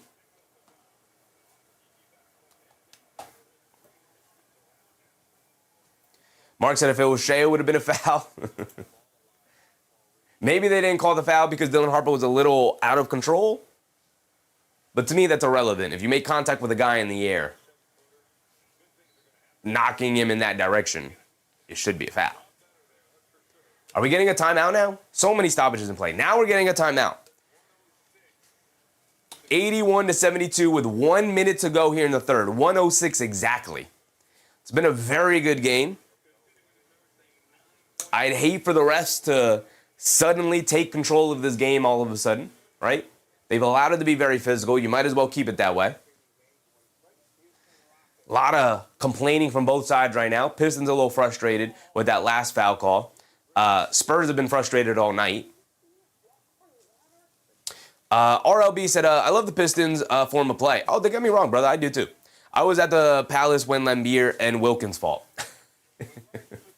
Yeah, I mean, having the Pistons play the style that they play is good for the league overall. It's a different style than a lot of other teams. It is reminiscent of what the Thunder have done. They've kind of copied that style of just being overly physical to the point where the refs, the whole idea behind the physicality that the Pistons play with is similar to what the Thunder it kind of became the Thunder's identity last year of we're going to be so physical defensively, like we're just going to hand check, which is illegal in the NBA, but we're just going to hand check all the way down the court, in the half court, against star guard. It doesn't matter. We're just hand checking you. Putting our hands on your bodies does not matter. Oh, they challenged the play on the timeout for the Pistons. And they're so overly physical that the refs are like, well, we can't call everything. We can't call everything. And so they can continue to be super effective or super physical. And that's good for the league overall because it's a different play style than what a lot of teams do. It's a different defensive identity than some other teams have had. The Pistons use their challenge and they lose their challenge. They get it into Cornette. It's a really bad challenge from Biggerstaff, by the way. Why use the challenge there? They get on an offensive foul. Like, it wasn't even going to result in free throws. And then the Spurs get the ball back anyway after losing the challenge. So you lose the timeout, you lose the challenge, and then Vassell knocks down a mid-range jumper to get the basket anyway. 22 points for Vassell tonight, by the way. Paul Reed has it. He's going to look to attack Cornette to the rim. Layup, got it to go for Paul Reed. Vassell put him in a bad spot looking to go for the steal. He didn't get the steal, and then it was a 2-on-1 for Luke Cornette, and Paul Reed got to finish over him. Good finish for Paul Reed. Fox bringing it down. He has it up top, 40 seconds to go. Fox coming to right after Cornette screen. Euro steps down the lane. Slips and falls to the floor. Fox smiling to himself. Looking at the ref, saying that's a foul. See the replay on it. Paul Reed gets his hand in there. But it's a little ticky-tack. He does get his hand in there, Paul Reed. Could have called it a foul, but that's a little small foul. I like that they didn't call it. Fox got to be a little stronger with the ball. Got to keep your balance going. I know it's difficult. He's trying to get into the paint and make a play, but it's just good, solid defense to me. 83-74. Craig said, where's Cade? Cade usually starts the fourth quarter, then comes out in the middle of it, and then comes back in to end it. They get it into Dennis Jenkins, who's going to push it the other way, head down to the rim, and a foul is called on the Spurs reaching in. Oh, my timer stopped. But we'll be all right. We'll be all right. We got 30 seconds to go here in this third quarter.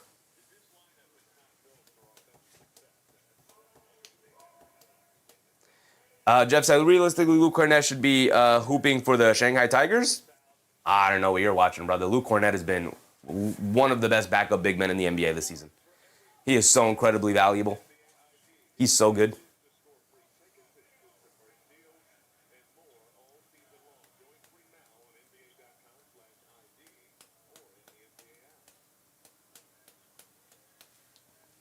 Dennis Jenkins misses the first free throw. Does at least knock down the second one. It is an 8-point game. They get it in the Fox. Fox will bring it down against Jenkins. 22 seconds to go here. It's about a 5-second difference between game clock and shot clock. Fox gets it over to Cornette. Cornette has it up top. Coming to his left. Hands it off to Fox. Being guarded by LeVert. Swings through. Steps back. Dancing with it. Coming to his right. Pump fake. Goes in. Floater. Can't get it to go. Looking for a foul call. Doesn't get it. It's a shot clock violation. 5 seconds on the game clock.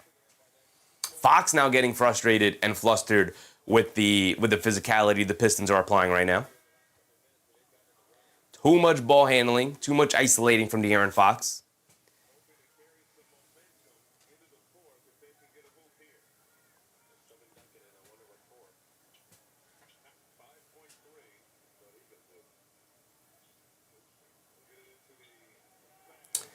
Danish Jenkins, head of steam, down the lane, kicks out to Robinson, catches, pump fake, sidesteps, got a good look. Can't get it to go, though. Would have went a long way, would have cut it to 5. But at the end of the third, it's going to be an 8-point lead for the San Antonio Spurs, 83-75. Throw 12 minutes on the clock, 8-point lead for the Spurs. May the best team win. Who's going to come through in the fourth quarter here? Fox has struggled. He's 3 for 15. Wemby has struggled tonight. Cade has struggled tonight. Duran has struggled tonight. All 4 stars struggling. Now, the Spurs are one of the best defenses in the league. The Pistons are one of the best defenses in the league. Not surprising that we're getting, I don't want to say inept offense here tonight, but not surprising that both offenses are struggling against each other's defenses. Both teams definitely lean on the defensive side of the scale here, and you're seeing it in full force tonight. Struggling from both sides offensively. Jeff said, yeah, get him to New York, get him off my Spurs. I'd gladly take Luke Cornett. Gladly. Now, the Knicks have 2 fantastic centers, so if Cornett wants to be the third-string center, I'll take it. Morty said Spurs coming back in the fourth. I don't expect anything else. This should come down to, the last couple of possessions of the game.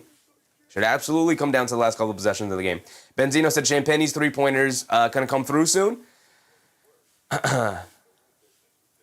It could. Him and Vassell have been absolutely knocked down here tonight.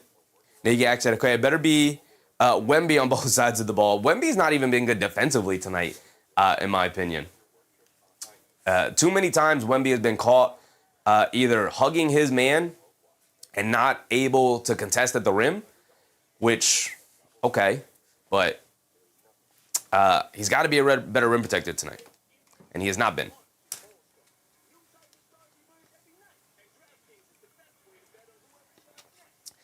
Jeff said, this game sounds great. Only it was on my cable TV. I don't understand. I do understand it. I know why it's a Peacock exclusive game, so that you pay money to NBC to subscribe to Peacock.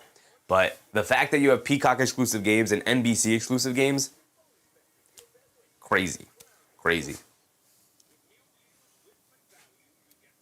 RLB said Cade's not a great three-point shooter. He's not a great three-point shooter, but he has been better as of late.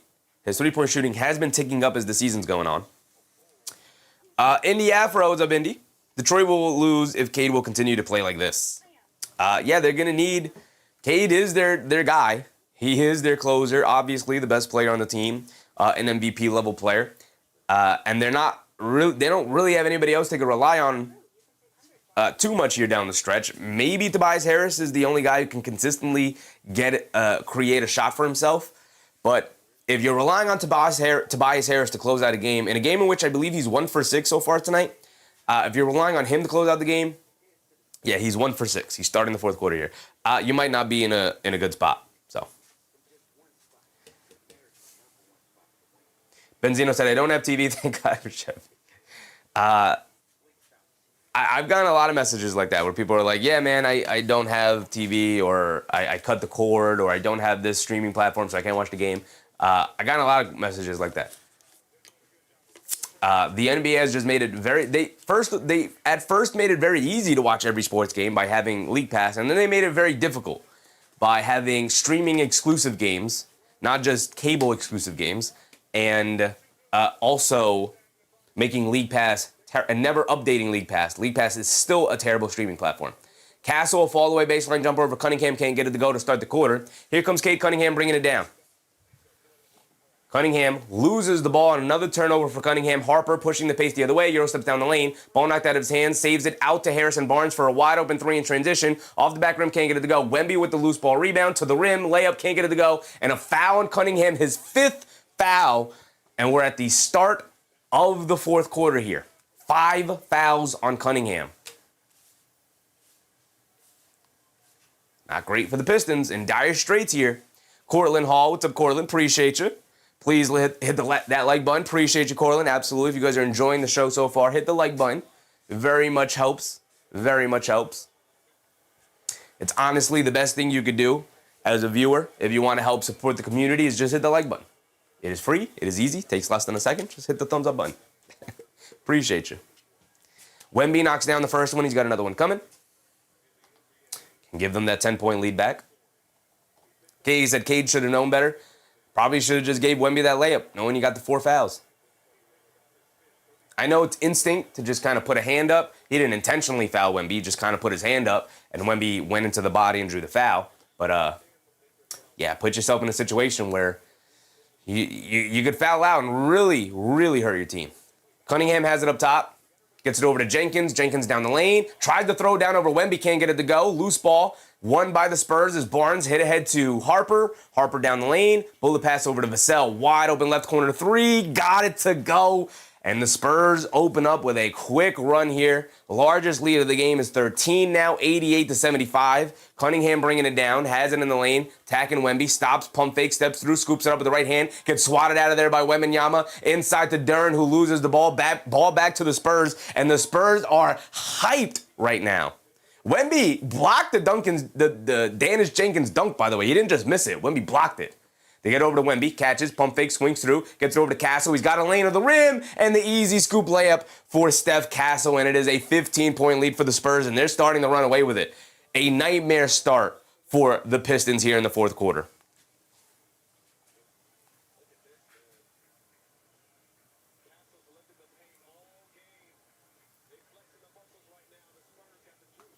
Wemby with 12 and 13, but I asked for him to at least take up his defense, and that's exactly what he did to start the fourth quarter here. A couple of blocks, intimidating Duren in the paint, then the ball slips out of his hands and out of bounds. Eric Villanueva said, do you think Wemby gets 2 assists? Maybe, brother, maybe. ROB said, you were due, sorry to say. Yup, we're due, sorry to say. The Pistons were due for a loss, or a poor performance, or whatever the case may be. Yeah, maybe. I mean, this is tough competition. They have the Thunder coming up next on what's today? Monday. They have the Thunder coming up on Wednesday. So schedule does not get it easier for them.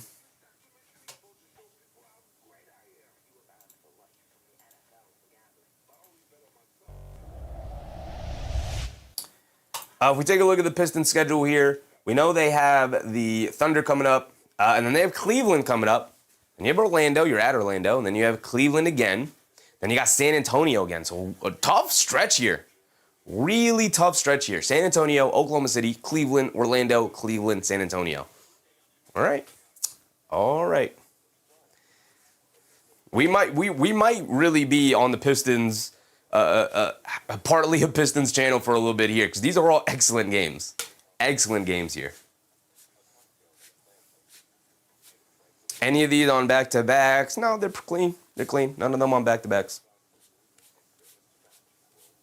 Suns Gen, what's up, Suns Gen? Kevin Ellis, what's up, Kev? I have a feeling all Knicks fans are hoping Detroit loses, as I do. I mean, I hope for every Eastern Conference team to lose as a Knicks fan, right? Like, you just gotta, you hope all the teams lose so that you can continuously climb through the rankings.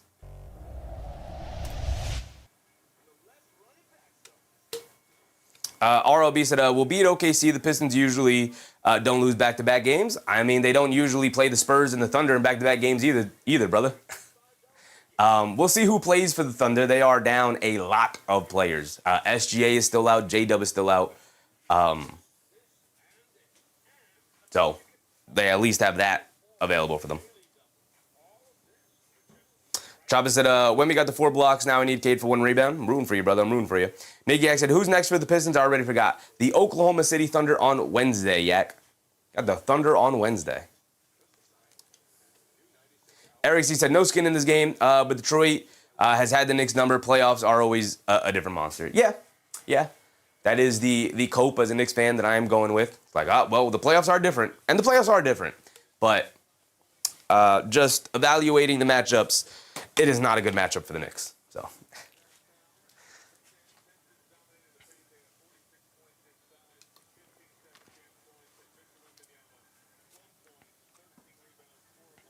All right, here we go. We're checking back in. 15-point deficit for the Pistons. What kind of answer do they have? They get it over to Duren, hands it off to Cunningham. Cunningham, pocket pass to Duren, and he dunks it all over Wemby. End of the foul on Wembanyama. There you go. Is a statement made for the Pistons.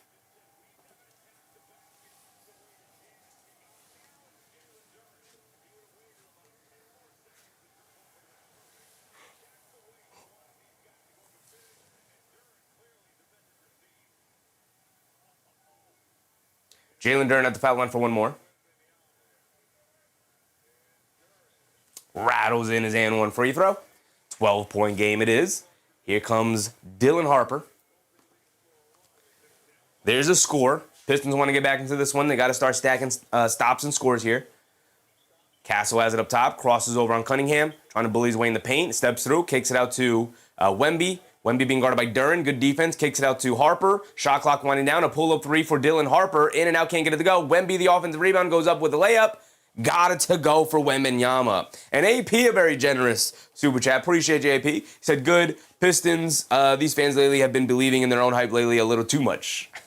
I mean, when you have the best record in the NBA, as Duren draws a foul on Wembanyama, go to the foul line for two. When you have the best record in the NBA, you can talk your smack, brother. You could say whatever you want. You have carte blanche. You have bragging rights over everybody. But you got to maintain that, right? You got to maintain that. Suns Jen said, oh, man. At least I got to see Man play a little. Seeing Oso improve is nice, too. Take what I can get. Yeah, a little bit of a... Yeah. Suns were fun, man. To not consistently be able to watch them while they were healthy sucks. Hopefully Dylan Brooks can come back for the playoff run. Jalen Duren made the first one, misses the second one, and Cade Cunningham, halfway down with a three-point attempt. Duren the rebound, the offensive rebound, the putback, and the foul. Another and one for Jalen Duren. He's going to the foul line for one more. He can cut it to 10.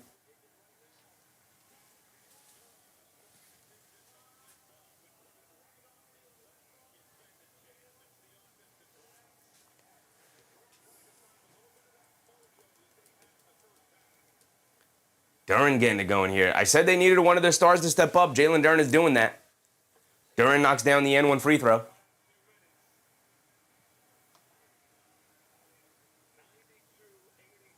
Gobo Dom said, Grizzlies and Kings game being close is funny. I mean, it's two middling teams going at it.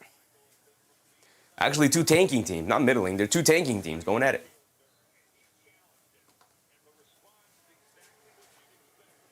Castle bringing it down against Cunningham here.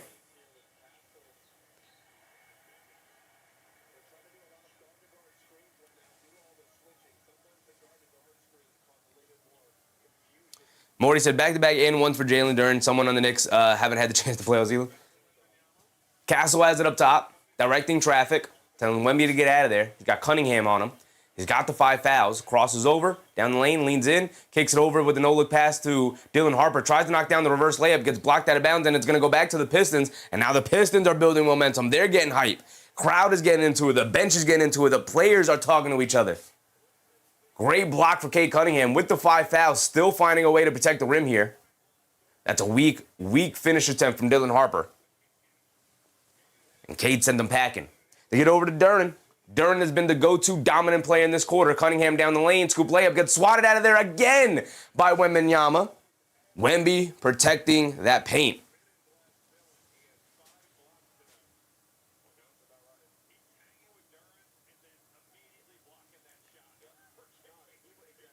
$14, 14, and 5 for Victor Wembanyama. The offense has not been there, but the rebounding and now the rim protection is stacking up for Wemby as the game's going on. They get it into Harris in the corner, being guarded by Keldon Johnson. Jab step. Harris looking to isolate, has him in the post, backing him down in the paint, loses the handle on the ball, and Johnson picks it up. Fox hit ahead to Castle. Castle's going to look to drive in the paint, reverse layup, can't get it to go. Trying to draw the foul on Cunningham. Cunningham just pulls the chair out from him, and he smokes the layup. Too focused on trying to draw the foul. Cunningham passes at the last second, and Cunningham mad at the foul call. Steph Castle took a hard fall, fell flat on his tailbone there. He's still in the backcourt. But Cunningham doing a great job of just avoiding the contact. Castle too worried about trying to draw the final foul on Cunningham there instead of just looking to get a basket.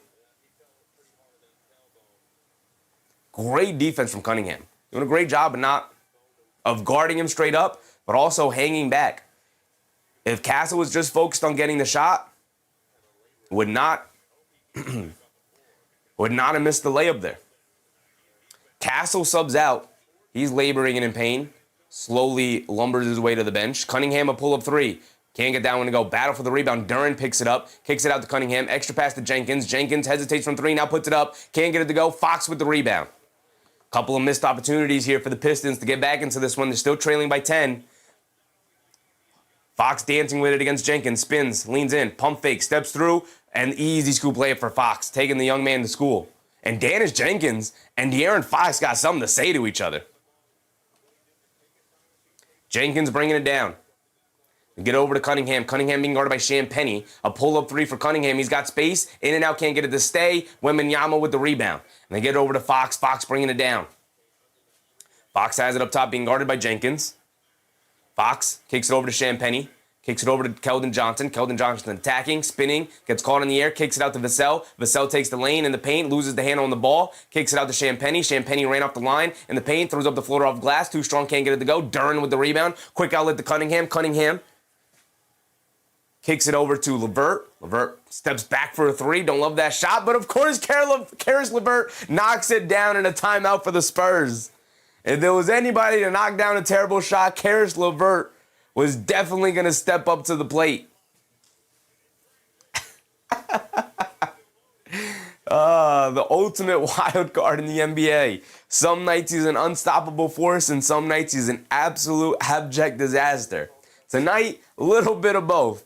A little bit of both for Caris LeVert. That's only his second made shot. He's got 5 points.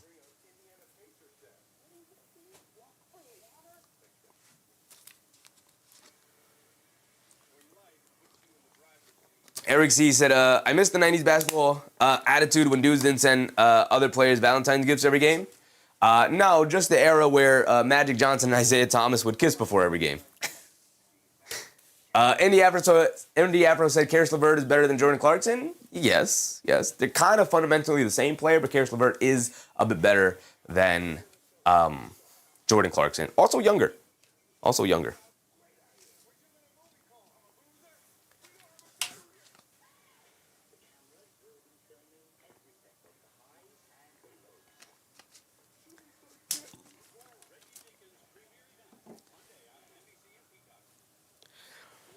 Jay Palomino, what's up, Jay? Why is the pass here out there and Jenkins, both 1 for 7 struggling. Cade go out with Duncan out there. At least he's shooting a threat. Usually Cade comes out around this time, 7:42 to go. Usually he subs out around this time. And then he'll sub in around the 3:34 minute mark. But yeah, Tobias has not been very good tonight. 1 for 7 from the field. He does have 8 rebounds. Has played solid defense all around. He's another big body to help out on the glass right now. Dennis Jenkins 1 for 7 as well, but he is playing good, solid defense. Part of the reason why he's out there.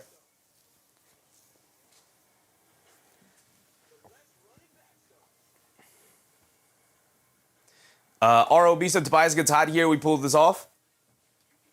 He is, he's your veteran guy. You stick with your veteran guy. You hope he comes through for you in the end. They will put Duncan Robinson back in at some point here, probably for LeVert, and go back to their starting lineup with Jenkins in there as well, though. You still have Thompson as well. Interesting, Thompson's minutes seemingly limited a little bit here tonight. Morty said Harris is out there because he has 8 rebounds. Yeah, he's helping them out on the boards. He's playing solid defense so far tonight. He's your veteran guy. You're going to rely on him until he doesn't come through for you. You're always going to rely on him. Always going to rely on the veteran guy. How many minutes does All-Star Thompson have tonight? Only 18 minutes for Thompson. Caris LeVert has played more than All-Star Thompson. That just feels wrong. That just feels completely wrong. Why?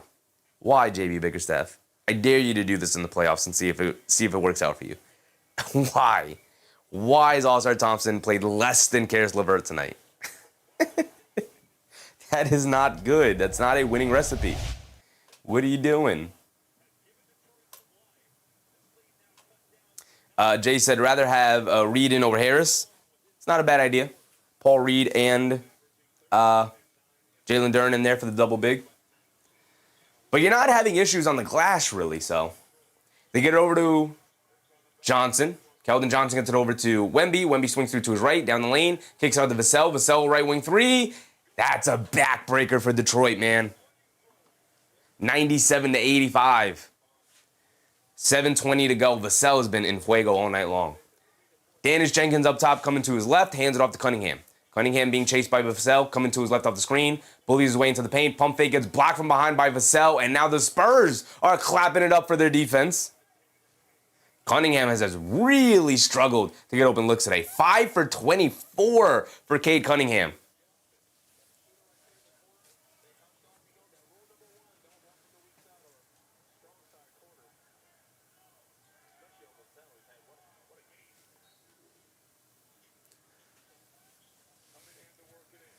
They get into LeVert.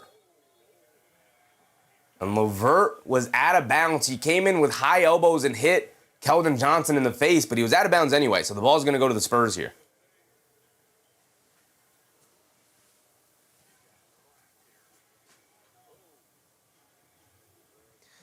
Fox has it up top, being guarded by Jenkins. They get it over to Vassell. Vassell, being guarded by Cunningham, coming to his left, over the top pass to Wemby, putting his head down, attacking in the paint, puts it up, terrible baseline jumper, can't get it to go. Duren, good defense, and he snags the rebound. Cunningham bringing it down the other way. Cunningham on the right wing, gets it up top to Jenkins, driving to his left in the paint, pulls it back out. Baseline pull-up jumper, got it to go for Dennis Jenkins. His second made field goal. Finally got another one to go. Fox bringing it down against Jenkins.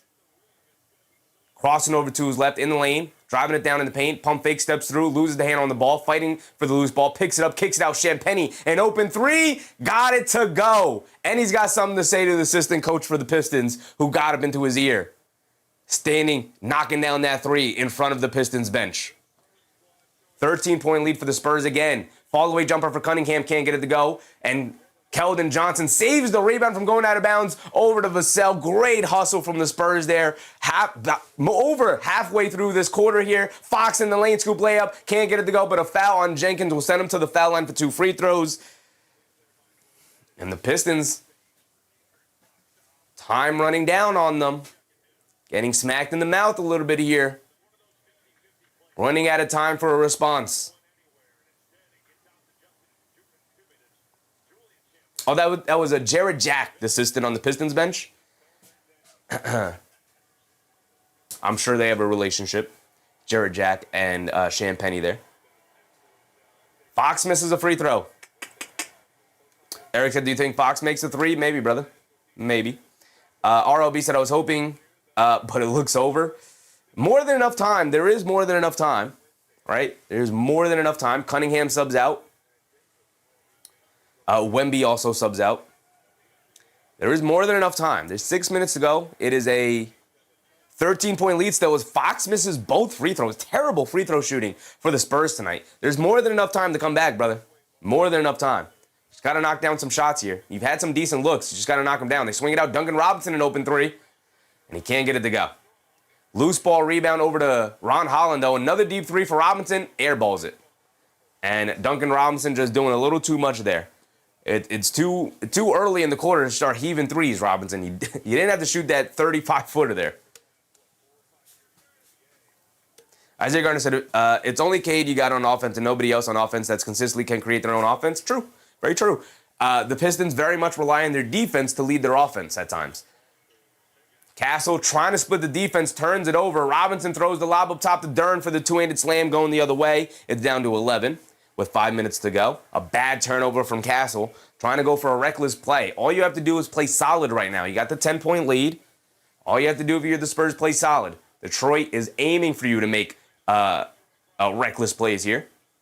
Champagnie gets it over to Harper. Harper going to look to isolate against Holland. Down the lane, stops, turns, fall-away jumper in the paint, comes up short. Keldon Johnson knocks the ball loose. Cornette knocks it over to Castle, over to Johnson. Johnson a straightaway three, and that's a backbreaker as well.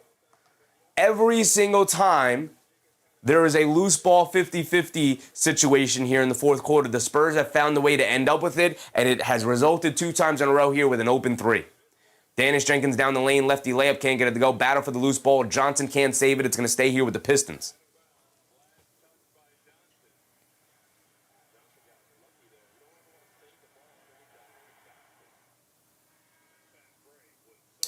Isaiah Garnett said they only have one good shooter on that starting lineup, and that's Duncan. Yes. Jenkins can knock down a three. He's not knocking down anything tonight. Harris can knock down a three. He's not knocking down anything tonight. But that's because the Spurs play very good defense, doing a really good job of limiting any open looks that they have. They run Duncan Robinson off the line. He gets into the paint and knocks down the little floater. And Champagnie gets it over to Wemby, who subs back in, who's bringing it down. Now they hand it off to Castle. Castle being hounded by Ron Holland. He has it up top. Castle directing traffic.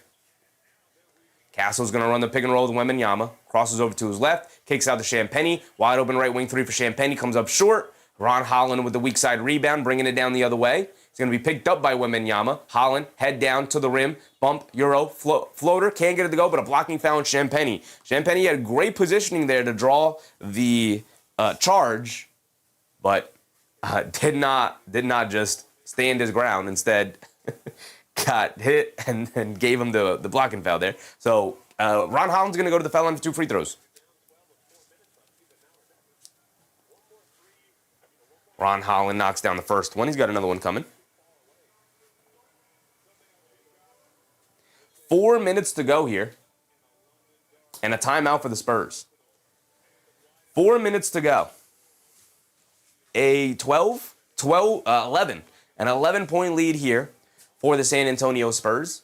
More than enough time to make a comeback if you're the Pistons. More than enough time. They're not out of this yet. Not by a long shot. ROB said, if we can get it down to 5, then we have a chance. Yeah, obviously you got to chip away at it, right? There is no 10-point shot in the NBA. You got to chip away at it. Stops and scores. Your defensive stops don't really mean much if you can't compound them with scores. Your scoring doesn't really mean much if you can't compound it with stops. You're not a good three-point shooting team. So, realistically, unless you just get hot from the perimeter like Cunningham or Robinson or suddenly just can't miss them from 3, suddenly start making a bunch of shots, your best avenue of getting back into this game is obviously getting a bunch of stops and rushing it down the other way and trying to get 2-point baskets. We're starting to build momentum with Jalen Duren getting offensive putbacks and ones. But the Spurs found a way to respond each time. O-Dog, what's up, O-Dog? Carl James, what's up, Carl? Knicks, no chance of winning the series against the Pistons? I wouldn't say no chance. Pistons are definitely the favorite team, though. Kay Hazy said Holland had no offensive game at all last year, so I'm impressed with his growth. Yeah. I mean, he was the 5th overall pick. I believe he was the number 1 player in his high school class. He played the 1 year in the G League. Ron Holland knocks down both free throws. 15 points tonight for Ron Holland, 11 rebounds. A huge night for Ron Holland, and it might come in a loss. Under 4 to go. Castle gets it to Wembanyama, being guarded by Paul Reed. A lot of contact. Holland hit the floor, inside pass from Wemby to Castle, under the basket by himself, and he gets the layup to go. You can't have these kind of defensive mishaps here at this point in the game if you're the Pistons. Castle up to 16 and 8. Dennis Jenkins has it on the right wing, now in the right corner. They get over to Robinson, open for a 3. Comes up short. Robinson is their best option here offensively, especially with Cade out of the game right now. And if he can't buy basket from the perimeter, this one might be over for the Pistons.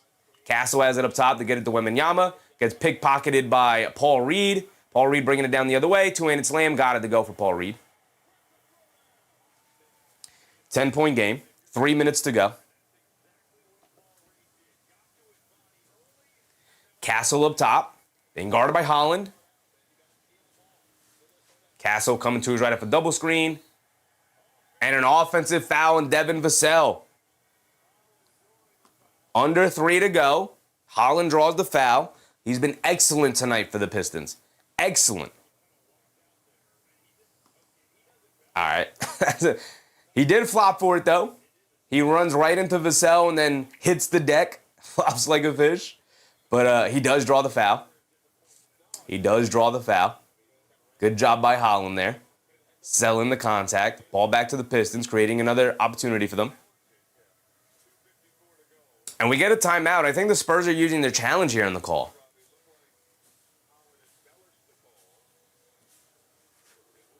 See the replay again? Yeah.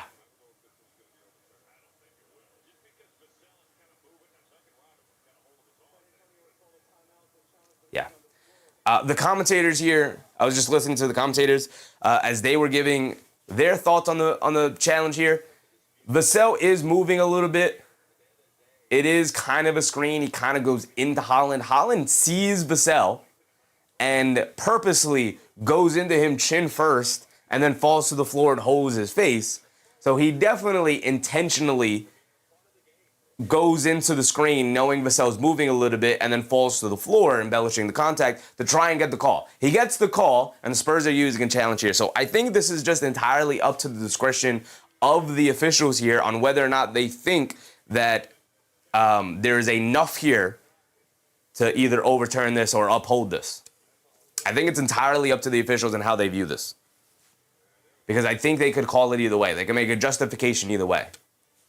They could call it incidental contact, or they could call it an illegal screen on Vassell, who, by the way, is also being bear hugged by Duncan Robinson. So, Captain Massive said, not over till it's over. I mean, 3 minutes to go. 3 minutes is an eternity in basketball. And the Pistons could get the ball back here, so they could cut it back to single digits with under 3 to go. Not the worst thing in the world, not the worst position to be in. Captain said, refs got discretion. In this scenario, yes. In this call, yes. I think this is just up to their discretion on how they view incidental contact. What is incidental contact to this refereeing crew? Right? Do they lean on the side of Holland embellishing the contact and say incidental contact, no foul? Do they say, well, technically Vassell is moving a little bit and he is setting a screen, so it's a moving screen? I think it's just going to come down to whether or not these officials... Here we go.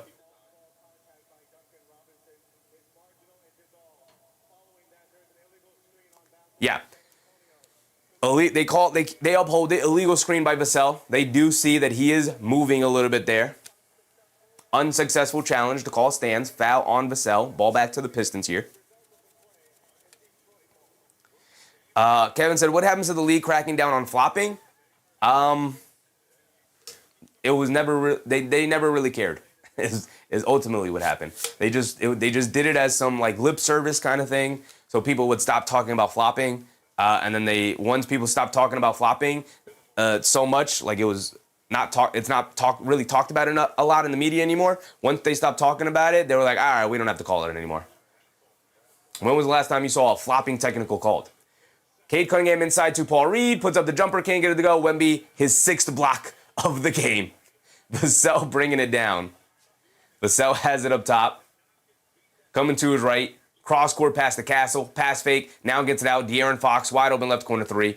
Throws up an air ball. But Vassell chases down the loose ball rebound. They lob it inside the Wembanyama for the two-handed slam. And that's a little bit of a dagger right there, up by 12. Not over yet, but Dennis Jenkins blows past Fox, gets the layup. And they get it in the Castle.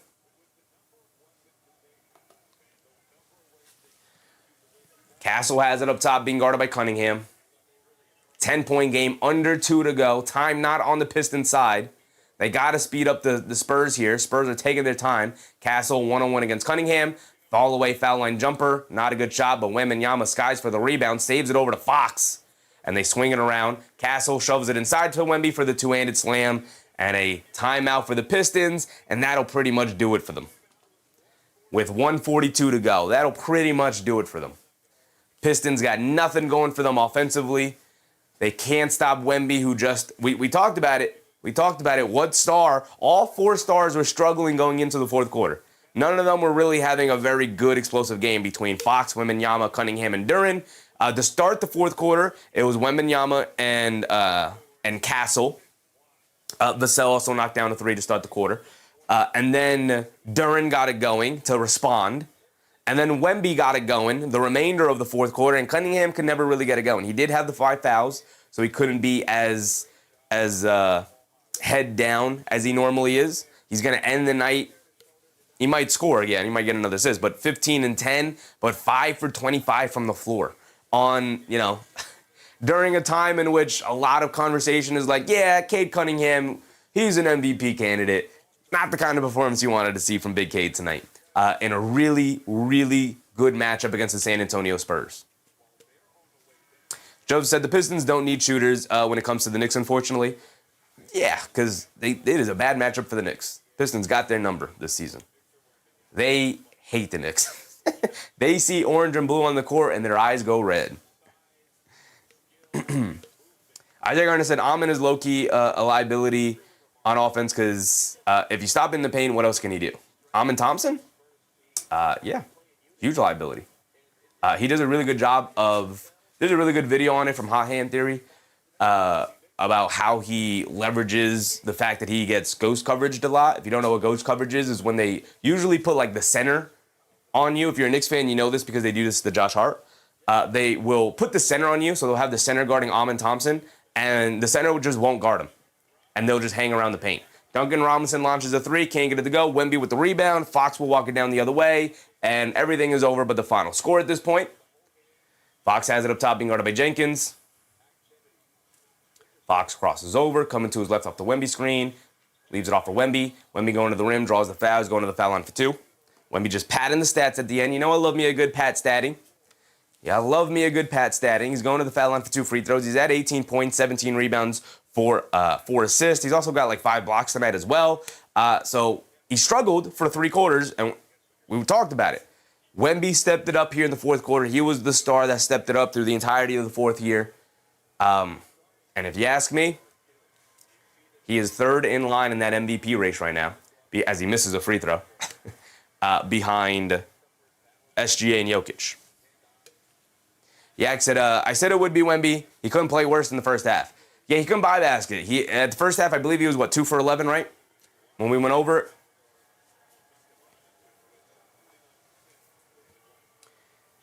Wemby does at least knock down the second one. 13-point lead.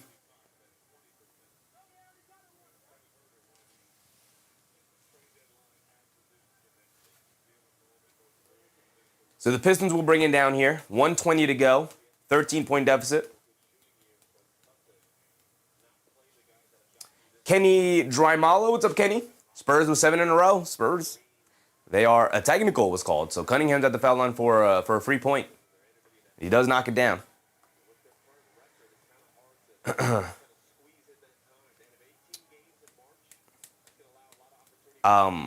Spurs. Yeah, Spurs are 40 and 16. They'll improve to 41 and 16. And the Pistons will fall to 42 and 14. Spurs not too far away from having the best record in the league. Just slightly trailing. Cunningham will pull up 3, can't get it to go. Just slightly trailing, as Duran tips it up and in.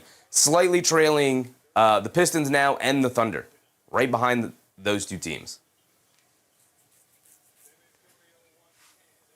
Vassell's got nowhere to go with it. And San Antonio calls a timeout.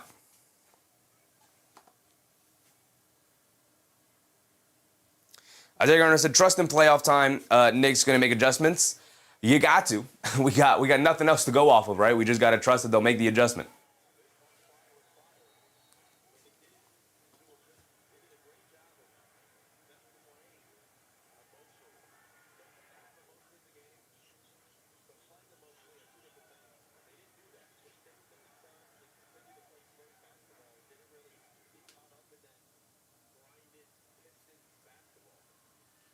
Jay said, JB rigged the game.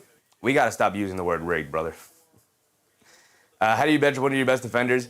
He has done this multiple times. I've seen Detroit Pistons fans very frustrated with All-Star Thompson's usage on this team, the way JB Bickerstaff has done it. I'm telling you right now, it will be the death of JB Bickerstaff in Detroit. It will end up getting him fired. 18 minutes tonight for All-Star Thompson, and how many minutes did Karis LeVert get? 21 minutes for Karis LeVert is insane.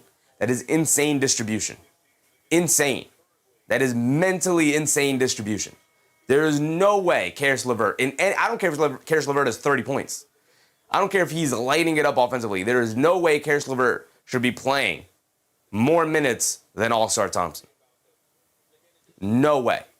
I don't care if All-Star Thompson's 0 for 10 from the field and Karis LeVert is 10 for 10 from the field. All-Star Thompson has to be out there. Has to be out there for more than 18 minutes. He didn't play at all in this fourth quarter. That is insane. You are not a good offensive team. You are not a good, especially half-court offensive team. So you should not be relying on Karis LeVert to be a release valve for you in the half court. You should be relying on All-Star Thompson able to get stops for you and generate offense for you by getting stops and getting out and running. They lob it into Wemby and Wemby gets fouled. Terrible coaching for JB Bickerstaff in that regard. Jay said he only played 4 minutes the whole second half, not just the fourth. 4 minutes the whole second half? Why? Is he hurt? There has to be some sort of injury. Some sort of injury. I'm telling you right now, when JB Bickerstaff gets fired from Detroit, a lot of it will be pointed to his usage of guys like All-Star Thompson. A lot of it. Unless he changes his attitude about it. Because this is not the first time this has happened with All-Star Thompson. Not at all.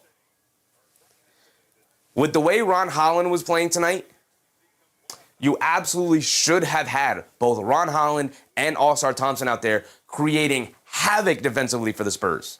And you didn't. You let him off the hook because you had Karis LeVert out there, which the Spurs are not worried about no defense from Karis LeVert, right?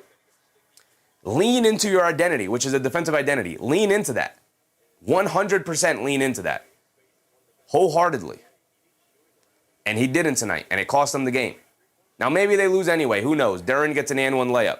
It is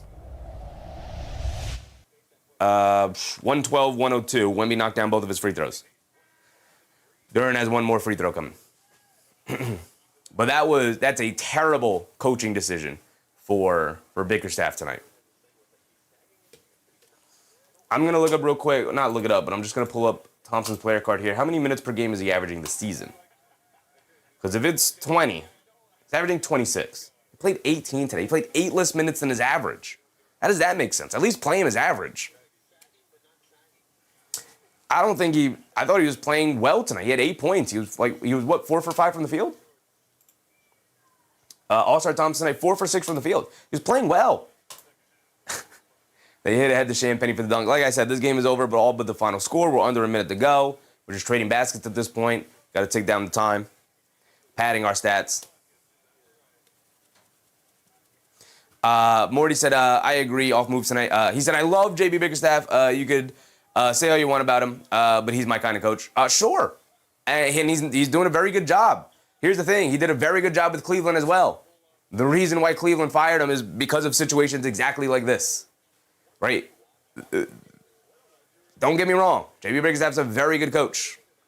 But this team has championship aspirations now. You don't get to this point in your season and go, well, we're still young. We have more years to compete. No, you don't. Because you never know what's going to happen. This is going to be the final score, by the way. 114-103 is they're dribbling out the clock.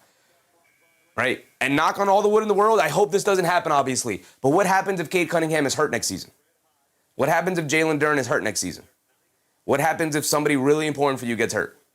Then that season's just wiped off the table. Now you're looking at the next season. You don't have a 5-6 year window. Not with the second apron hanging around. You got to take advantage of any time you have the opportunity to compete for a championship. 18 minutes in a game that was a playoff type of game. And if JB Bickerstaff has shown his hand a little bit here in the sense that he's not going to trust All-Star Thompson, I don't think that's going to bode well for them in the long run of competing in the playoffs. Now, maybe there's something with All-Star Thompson. Maybe going into it, he communicated that maybe the hamstring wasn't feeling great, or the calf wasn't feeling great. So maybe just inherently they limited his minutes tonight. Who knows? But I do know that I've heard from Pistons fans. I have not watched, every Pistons game this season, so correct me if I'm wrong, Pistons fans. But I have heard from other Pistons fans before. This is not the first time he's done this to All-Star Thompson, playing Karis LeVert in favor of Thompson. it will end up being the death of JB Bickerstaff in the long run if he continues to have that kind of attitude with his rotations. Lean into your identity. Your identity is defense. Lean into the defense, right? Have Ron Holland and All-Star Thompson out there. I know it kills your spacing. I know it destroys your spacing because neither guy can knock down a three. But lean into the defense. Allow those guys to cause havoc defensively and allow you to get out and run in transition where you don't have to work as hard in the half court with no spacing. Because now you're getting out and running and pushing in transition and trusting two otherworldly athletes in Ron Holland and All-Star Thompson. Lean into that. Lean into that. Isaiah Gardner said, no, I'm praying on his downfall. Jeff said, I know ball, Cornette -6, worst on the team. If you're relying on the plus minus to tell you who played well, Jeff, then you don't know ball, brother. Plus minus is one of the worst stats you can look at a box score. Don't let the box score tell you what your eyes are telling you, brother. Eric C. said, good call, Chef. Hoping the Knicks Cup will storm tomorrow. Tomorrow should be a good game. Knicks versus Cavs. Battle for the 3 seed. Both of them very close to each other in the standings. And then the Knicks have a 1-game lead over them in the standings. So battle for the 3 seed tomorrow should be a fun one. Both teams definitely should get up for that one. Cade said, well, Pistons lost, but Duren did well. For my fantasy team, Duren did excellent. 25 points, 14 rebounds for Jalen Duren. He was the star player for the Pistons tonight. Cade Cunningham, bit of a disappointing performance. Ultimately ended with, 5 for 26 from the floor for Cade. Not a good night at all. Cade Cunningham, 5 for 26 from the floor, 2 for 9 from 3. 10 assists, 3 turnovers, 2 steals, 3 blocks. He was excellent defensively as well. But he did pick up the 5 fouls, unfortunately for him. So, but that's going to end our night right there with that coverage. Jeff said, the eye test just looks terrible when you contrast it with Wemby on the floor versus Cornette. You could contrast anybody with Wemby on the floor. It's going to look terrible, brother. Comparing a guy to Wembanyama is literally the worst eye test you could have. I got to get you glasses, brother. We got to get you a new eye test. Jay said, Lev Jenkins with Harris is crazy. Defense was mid.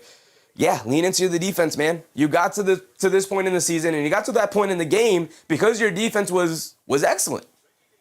To abandon that to get more offensive options on the court between Dennis Jenkins, who was also, good defensively, guarding Fox tonight, but having Dennis Jenkins, Karis LeVert, and Harris out there, 3 guys who are not, they're good defenders, but not great defenders. And Karis LeVert, I would even argue, is not a very good defender at all. But to, completely lean away from your identity is crazy. In a moment where you should just 100% lean into it, right? Hard tackle to bar tackle. He said, Cade can't mess with my boy Castle. Castle was excellent. Castle was excellent tonight in guarding Cade. Cade really struggled in that matchup. Not necessarily in the matchup specifically, but in the matchup between Castle and Wemby. Even if he got past Castle in certain instances, could not finish through the rim protection of Wemby. Before we sign off here, we do have one other game to take a look at before we sign off here, and that is the Kings-Grizzlies game. It is a close game. It is a 6-point game. We will obviously not stay up to worry about this game. This game is over. These 2 teams are tanking, so does not have any implications around the league. So with that being said, I appreciate you guys. Thank you guys yet again, as always, for hanging out with me. We will be back tomorrow with our Knicks coverage. 7 o'clock start time for a 7:30 tip-off as usual. And as always, thank you to all of the channel members, whether you have become a channel member on your own volition or you were gifted a membership. I very much appreciate your support. As always, thank you guys very, very much. It is always obviously just a support tier. It is very cheap. It is just if you would like to support the community anymore. If anybody is ever worried about it, just know that every single penny this channel has ever made has and will always go right back into this channel. So I appreciate you guys. Thank you for hanging out with me. We will be back tomorrow. With that being said, Eric C., Susan, Hard Tackle, Jeff, Susan, Jay, Isaiah Gardner, appreciate you guys. Thank you for hanging out with me tonight. Captain Mastiff, appreciate you. Remember to brush teeth before bed, stay hydrated, and I'll catch you guys in the next one. Good night, everybody. Bye.